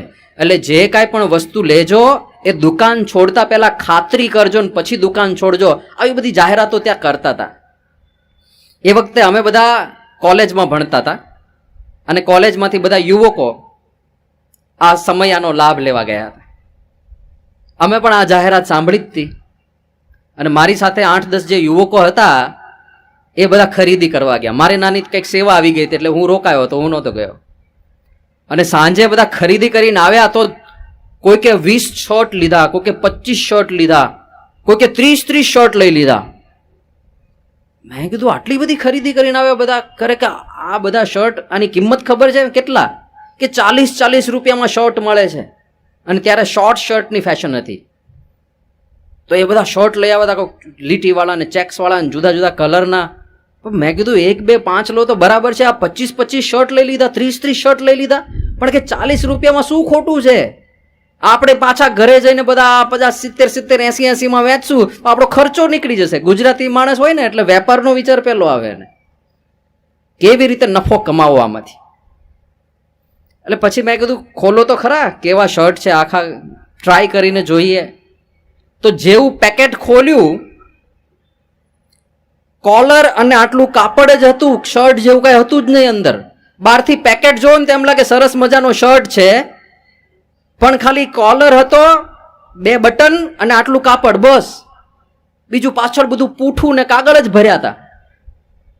40 રૂપિયામાં કઈ કાકાનો દીકરો થોડો થાય છે કે આ શર્ટ બધું તમને આપી દે આટલું સસ્તાની અંદર. હવે આ પ્રસંગ અહીંયા ત્રાજ ગામ છે ને, ત્રાજ ગામમાં મેં આ પ્રસંગ કીધો અને સામે 3-4 યુવકો જે હશે હસવાનું બંધ જ ના કરે. મેં કીધું કેમ આટલું બધું હસો છો? તો કે સ્વામી અમારી સાથે આવું થયું હતું. અમે એકલા નહોતા ટૂંકમાં. પણ આવા ઠગ, આવી છેતરામણી દુનિયા. જે વસ્તુ ફેમસ થાય એ વસ્તુ માટે લોકોએ લખવું પડે કે ભાઈ અમારી બીજી કોઈ શાખા નથી, આ ઓરિજિનલ છે, આ સિક્કો જોઈને જ લેજો, આ ટ્રેડમાર્ક જોઈને જ લેજો, આ સ્ટીકર જોઈને જ લેજો. નકલની દુનિયા, નકલનો જમાનો. વડોદરાનો લીલો ચેવડો બહુ વખણાય, એમાંય જગદીશનો લીલો ચેવડો બહુ વખણાય. ઘણા બધાને ખબર હશે જગદીશનો લીલો ચેવડો. પણ તમે ટ્રેન સ્ટેશનની બહાર નીકળો કે બસ સ્ટેન્ડની બહાર નીકળો, ત્યાં પેલી મેઇલ ગંડી છે અને કોઈકને ખબર ના હોય ને ઘરવાળાએ કીધું હોય કે ત્યાં વડોદરા ઉતરવાના છો તો જગદીશનો ચેવડો લેતા આવજો. પછી આમ ઉપર નજર કરે તો બધી દુકાનનું નામ જગદીશ, બધી દુકાન લાઈનમાં જગદીશ જગદીશ જગદીશ જગદીશ જગદીશ. ઓરિજિનલ જગદીશ કોણ? પેલા એ નામ રજીસ્ટર કરાવ્યું ઓરિજિનલ વાળાએ કે એ નામ બીજા કોઈ રાખી ના શકે, એકવાર તમે રજીસ્ટર કરાવો. તો આ લોકો શું કર્યું, શ્રી જગદીશ લગાડી દીધું. જુદું નામ છે ભાઈ, જગદીશ ક્યાં છે? આ તો શ્રી જગદીશ છે. પાછું શ્રી આટલા અક્ષરે લખે ને જગદીશ મોટા અક્ષરે લખી. પેલા અજાણ્યાને તો ખબર જ ના પડે. આણે બોર્ડ માર્યો અમારી બીજી કોઈ શાખા નથી, આ લોકોએ બોર્ડ અમારી બીજી કોઈ શાખા નથી. જવા દે ને, લખવામાં શું જાય છે? તો દુનિયા આખી નકલની છે, છેતરામણીની છે. એક સારી વસ્તુ, એક સારો વિશ્વાસપાત્ર મજૂર નથી મળતો આ દુનિયામાં. એવું વાતાવરણ થઈ ગયું છે. એમાં આ બધા સંતો, કવિઓ, શાસ્ત્રો એક વાત કરે છે કે ભગવાન ભજવા હોય તો એક જ ઉપાય છે કે માટે સેવે તું સાચા સંતને રે, તારા ટળશે ત્રિવિધિના તાપ, અંતકાળે સગું નહીં કોઈનું રે. ભગવાન ભજવા હોય તો એવા સાચા સંતની સેવા કરજો, એવા સાચા સંતનું સેવન કરી લેજો, એવા સાચા સંતને ગુરુ બનાવજો. હવે સાચા સંત આપણે શોધવા ગયા હોત તો ક્યારે હાથમાં આવે? સહેજે સહેજે. પહેલા તો ઘણાને ખબર જ નથી કે સાચાની પરખ શું છે. સાચા ખોટાની પરખ તો ખબર હોવી જોઈએ ને, એ જ ખબર નથી. શું સારું બોલતા હોય એટલે સાચા સંત? એવું નથી. બોલવું એ તો એક કળા છે. જેમ કોઈકને સારું ગાતા આવડે, જેમ કોઈકને સારું ચિત્ર દોરતા આવડે, જેમ કોઈકને સારું નૃત્ય કરતા આવડે, એમ કોઈકને સારું બોલતા આવડતું હોય, કોઈકને ગાતા આવડતું હોય. અરે કોઈક તો પોતાના વાણીથી ધારે ત્યારે લોકોને હસાવી શકે અને ધારે ત્યારે લોકોને રડાવી શકે. એ તો વાણીનો કમાલ છે. એ સંતનું લક્ષણ નથી. સંતના લક્ષણ શું કીધા છે શાસ્ત્રોમાં? ટોળા ભેગા થાય, મોટા મોટા ટોળા એની પાછળ ફરતા હોય નહીં. શું કહે છે શ્રીમદ ભગવદ્ ગીતા? નિર્માન મોહા જીત સંગ દોષા અધ્યાત્મ નિત્યા વિનિવૃત્ત કામા દ્વંદ્વેર વિમુક્તા સુખ દુઃખ સંગને. આ બધા સંતના લક્ષણ છે. આ સાધુની પરખ છે. જેમાં અહંકાર ના હોય એ હતા પ્રમુખ સ્વામી મહારાજ. એમાં અહંકારનો લેશ નહીં. અને અત્યારે ગુરુદેવ મહંત સ્વામી મહારાજ, લેશ માત્ર અહંકાર નહીં. તમે ખાલી દર્શન કરો ખબર પડી જાય કે અહંકારનો છાંટો નથી આમની અંદર. લેશ માત્ર અહંકાર નહીં. આટલું મોટું કામ ચાલે છે આ સંસ્થામાં. અત્યારે દર અઠવાડિયે એક હરિમંદિર બને છે. આપણું જે પેટલાદનું મંદિર છે એવું અઠવાડિયે એક હરિમંદિર બને છે.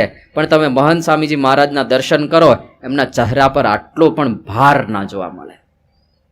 એ ક્યારે ભૂલમાં એવું ન બોલે આ બધું મેં કર્યું છે, મારા પ્રતાપે થયું છે. લેશ માત્ર અહંકાર, નમ્રતાની મૂર્તિ. પ્રમુખ સ્વામી મહારાજ પણ એવા સંત. નિર્માન મોહા જીત સંગ દોષા. એમની અંદર આસક્તિ ના હોય, સંસારના સુખ પ્રત્યે એમની દોડ ના હોય. મહંત સ્વામી મહારાજનો પહેલો અનુભવ હું કહું છું તમને. અહીંયા નડિયાદની અંદર અમદાવાદી બજારમાં પ્રતિષ્ઠા હતી. કદાચ 2003 કે 4 નો પ્રસંગ છે.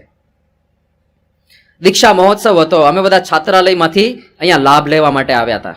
પ્રમુખ સ્વામી મહારાજના મને દર્શન થયા હતા. પણ આ સમયા નિમિત્તે એક મિત્રએ એવું કીધું કે એક મોટા સંત છે મહંત સ્વામી મહારાજ, સદગુરુ સંત છે, ચાલો એમના દર્શન કરવા માટે જઈએ. એટલે એ બધા મિત્રોની સાથે સાથે હું પણ દર્શન કરવા ગયો. ત્યારે મહંત સ્વામી મહારાજ ભોજન કરી રહ્યા હતા. એમનું ભોજન ચાલતું હતું અને સામે થાળ પડ્યો હતો અને થોડું થોડું જમતા હતા.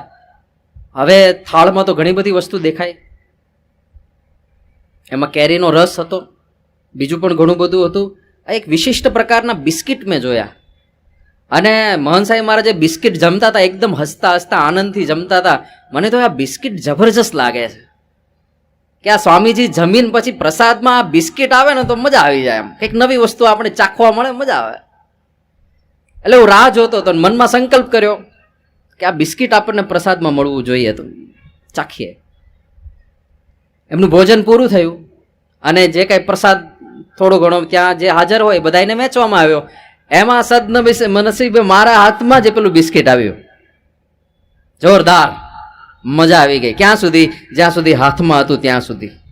જેવું મોઢામાં મૂક્યું ત્યારે ખબર પડી કે આ તો થ્રેપ્ટીનનું બિસ્કિટ હતું. પૂઠા ચાવતા હોય ને એવું લાગે. મને થયું કે આ સંત જ્યારે જમતા હતા ત્યારે તો હસતા હસતા આનંદથી જમતા હતા. આપણને એવું લાગે કે આ આખી દુનિયાનો જે કાંઈ રસાસ્વાદ છે બધો આ બિસ્કિટમાં હશે. એવા આનંદથી મહંત સ્વામી મહારાજ જમતા હતા. અને મારા તો મોઢામાં ના ગયું. પસ્તાવો થયો. આના કરતા કેરીના રસનો સંકલ્પ કરવા જેવો હતો. ખોટી જગ્યાએ ભરાઈ ગયા. તો આસક્તિ નહીં, આ લોકના કોઈ પણ સુખમાં આસક્તિ નહીં. એવા સાચા ગુરુ પાસે જવાનું હોય. હા, નિર્માન મોહા જીત સંગ દોષા અધ્યાત્મ નિત્યા. નિરંતર ભગવાનમાં રત હોય, એક સેકન્ડ માટે પણ ભગવાનને ના ભૂલે. વિનિવૃત્ત કામા. આ લોકની કોઈ ઈચ્છાઓ એમને ના થાય. ચાલો ફરી આવીએ, ચાલો એક આંટો મારી આવીએ, ચાલો જરાક કુદરતી દ્રશ્યો જોઈ આવીએ. આવો કોઈ સંકલ્પ આપણે પ્રમુખ સ્વામી મહારાજ કે મહંત સ્વામી મહારાજમાં નથી જોયો. તો આવા જે લક્ષણ હોય એ લક્ષણવાળા જ્યાં સંત દેખાય એ સંતને ગુરુ બનાવાય. એ સંત આપણા ભવસાગરનો બેડો પાર કરે. એ સંત આપણી જન્મો જન્મની ભટકણ તાળે. અરે એવા સંતના દર્શન માત્રથી જન્મો જન્મના પાપ બળી જાય. આ સાધારણ વાત નથી. આવા સંતની પ્રાપ્તિ થવી એ ખરેખર બહુ મોટા ભાગ્ય હોય તો થાય. અને આ સંતની દયા અને કરુણા કેટલી છે! કેવી દયા, કેવી કરુણા! એક દર્શન થાય. આ સત્સંગ એવો પ્રતાપી છે, આ સત્સંગ એવો પાવરફુલ છે. સુરતની અંદર આપણા એક સન્નિષ્ઠ કાર્યકર ધીરેન્દ્રભાઈ વીછી, વર્ષો પહેલાનો પ્રસંગ છે, 1971. એમને ત્યાં સંતાનનો જન્મ થયો, નામ પાડ્યું જયેન્દ્ર. હવે જયેન્દ્ર 4 વર્ષનો થયો. 4 વર્ષનો બાળક પણ હજુ કશું બોલે નહીં. સામાન્ય રીતે 1.5-2 વર્ષે તો બાળક બોલવા માંડે. 4 વર્ષનો થાય કશું બોલે નહીં. વર્તન એટલું વિચિત્ર, જે હાથમાં આવે ખાઈ જાય. બાળકને માટી ભાવે કારણ કે પેલી સુગંધ આવતી હોય, પણ સિમેન્ટ કોઈ બાળકને ના ભાવે. આના હાથમાં તો સિમેન્ટ આવે તો સિમેન્ટ ખાઈ જાય, પથરા આવે તો પથરા ગળી જાય, જે હાથમાં આવે એ બધું ખાય. અને ચાલવાની સ્ટાઇલ વિચિત્ર, શરીરમાં બળ પણ કંઈક થોડું વિચિત્ર પ્રકારનું. એક વખત એના માતૃશ્રી અનાજ સાફ કરતા હતા, પાછળથી વળગ્યો તો ડોકી મરડી નાખી.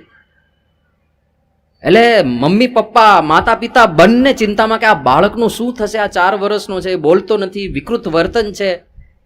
એ વખતે 1971માં સાંકરી મંદિરમાં પ્રતિષ્ઠા હતી. સુરત પાસે એક નાનું ગામ છે સાંકરી. પ્રમુખ સ્વામી મહારાજ 1971માં જ ગુરુપદ ઉપર આવ્યા હતા. યોગીજી મહારાજ અંતર્ધાન થયા. તો આ જયેન્દ્રના માતૃશ્રીએ ધીરેન્દ્રભાઈ એમના પતિદેવને કીધું કે પ્રમુખ સ્વામી મહારાજના હસ્તે અહીંયા પ્રતિષ્ઠા છે, સમયો છે, આ જયેન્દ્રને તમે એમની પાસે લઈ જાઓ, કંઈક એ આશીર્વાદ આપશે, કંઈક ધબ્બા આપશે તો આનું સારું થશે, બાકી તો આ મોટો થઈને કેવો થશે કંઈ સમજાતું નથી. એટલે 4 વર્ષના જયેન્દ્રને લઈને આખો સંઘ સુરતથી જતો હતો. બધા સાંકરી પહોંચ્યા. સાંકરીની અંદર મૂર્તિ પ્રતિષ્ઠા મહોત્સવ એની સભા ચાલતી હતી. સમયો તો ધામધૂમપૂર્વક સંપન્ન થયો. સભા ચાલતી હતી. મંચ ઉપર પ્રમુખ સ્વામી મહારાજ બેઠા હતા, બીજા બધા સદગુરુ સંતો વિરાજમાન હતા. અને પેલા ધીરેન્દ્રભાઈ એમને બધા સદગુરુ સંતો ઓળખે, એમનું સમર્પણ એવું, મોટા કાર્યકર. એટલે 4 વર્ષના છોકરાને લઈને મંચ ઉપર ગયા. અને ત્યાં મંચ ઉપર પ્રમુખ સાહેબ મહારાજની સામે પેલા દીકરાને મૂક્યો. પ્રમુખ સાહેબ મહારાજ પૂછ્યું કે આ શું? કે બાપા દીકરો છે, આશીર્વાદ આપ્યા. પછી એણે વાત કરી કે બાપા 4 વર્ષનો થયો, હજુ કંઈ બોલતો નથી, જે હાથમાં આવે એવું ખાઈ જાય છે, વિકૃત વર્તન છે, મને તો શંકા છે કે આ મોટો થઈને શું કરશે, કે બાપા કંઈક આશીર્વાદ આપો. એ બધું જ્યારે ધીરેન્દ્રભાઈ બોલતા હતા ત્યારે પ્રમુખ સ્વામી મહારાજ ખડખડાટ હશે. ધીરેન્દ્રભાઈ કે બાપા હું મારું દુઃખ વર્ણવું છું, તમને હસવું આવે છે? તો સ્વામી કે તને ખબર છે આ કોણ છે? ધીરેન્દ્રભાઈ કે બાપા મને તો ક્યાંથી ખબર હોય, આપ કો કોણ છે, આપ સર્વજ્ઞ છો. તો પ્રમુખ સ્વામી મહારાજ કે યોગીજી મહારાજ આફ્રિકા ગયા હતા અને ત્યાં નૈરોબીની અંદર એક નેશનલ પાર્કમાં જ્યારે યોગી બાપા ગયા ત્યારે ગોરીલા વાંદરા ઉપર એમની દ્રષ્ટિ પડી ગઈ હતી. એ ગોરીલો વાંદરો સીધો તારે ત્યાં આવ્યો છે. તો ધીરેન્દ્રભાઈ કે બાપા હું જ મળ્યો તમને, બીજા કોકને બટકાડવો હતો ને? સ્વામી કે પણ હવે આપણે ઠાકોરજીની પ્રસાદીનું પાણી આપીએ છીએ, બધું સારું થઈ જશે. તો પછી સ્વામીએ ઠાકોરજીના પ્રસાદીનું પાણી ભરી આપ્યું. અને અત્યારે એ જયેન્દ્ર, અત્યારે તો એમના દીકરા સાધુ થવા આવ્યા છે. પૂજ્ય વેદ કીર્તિ સ્વામી સંત થઈ ગયા, એમના દીકરાના દીકરા. અને જયેન્દ્રભાઈ એટલા બુદ્ધિશાળી, એવા મોટા બાળ કાર્યકર, ખોજ અને કફન જેવા સંવાદો કદાચ આ ગામમાં પણ ભજવાયા હશે. એના લેખક એટલે જયેન્દ્રભાઈ વીંછી. એ પ્રમુખ સ્વામી મહારાજના આશીર્વાદ. પણ આપણને મહિમા એ સમજાય કે યોગીજી મહારાજ સહેજે સહેજે કોઈ ગોરીલા વાંદરા ઉપર દ્રષ્ટિ કરે તો એ ગોરીલા વાંદરાની 184 કપાઈ જાય, એ સીધો મનુષ્યમાં જન્મ મળે, એ પણ નિષ્ઠાવાન સત્સંગીને ત્યાં જન્મ મળે અને પ્રમુખ સ્વામી મહારાજનો યોગ થાય. એટલો તો ખાલી આ પુરુષની દ્રષ્ટિનો પ્રતાપ છે. એ ગુરુના સાનિધ્યમાં આપણે બેઠા છીએ. એ પ્રમુખ સ્વામી મહારાજ અને મહંત સ્વામી મહારાજ જેવા સાચા સંત, એનું જો શિષ્યત્વ યથાર્થપણે આપણે પ્રાપ્ત કરી શકીએ તો ખરેખર આ જન્મ મરણના ફેરા ટળી જાય. આ મંદિર બનાવ્યું છે એ સાર્થક થાય. આ લોકોના મોક્ષ માટે બનાવેલું મંદિર છે. જેને કોઈને પણ જાણે અજાણે યોગ થઈ જાય. ગુણાતીતાનંદ સ્વામીએ તો ત્યાં સુધી કીધું કે કોઈ જાણે અજાણે સ્વામિનારાયણ બોલશે એનું પણ આપણે કલ્યાણ કરવું પડશે. એના માટે આ મંદિર છે, કલ્યાણ માટે છે, સર્વ પ્રકારનું કલ્યાણ, આ લોકનું અને પરલોકનું. તો એવા સાચા સંતના સાનિધ્યમાં આપણે બેઠા છીએ. એવા પ્રમુખ સ્વામી મહારાજ અને મહંત સ્વામી મહારાજનો આપણને યોગ થયો છે, આપણને એમની ઓળખાણ થઈ છે. ખરેખર આપણે બહુ ભાગ્યશાળી છીએ. તો એ ભાગ્યને આપણે યથાર્થપણે ઉજાગર કરીએ. એમની ભક્તિ કરીને, એમની સેવા કરીને, એમની આજ્ઞા પાળીને આપણે આ આખું એ સાર્થક કરી શકીએ. એ જ એમના ચરણોમાં આ દશાબ્દી અવસરે પ્રાર્થના કરીએ છીએ. શ્રી સ્વામિનારાયણ ભગવાનની જય.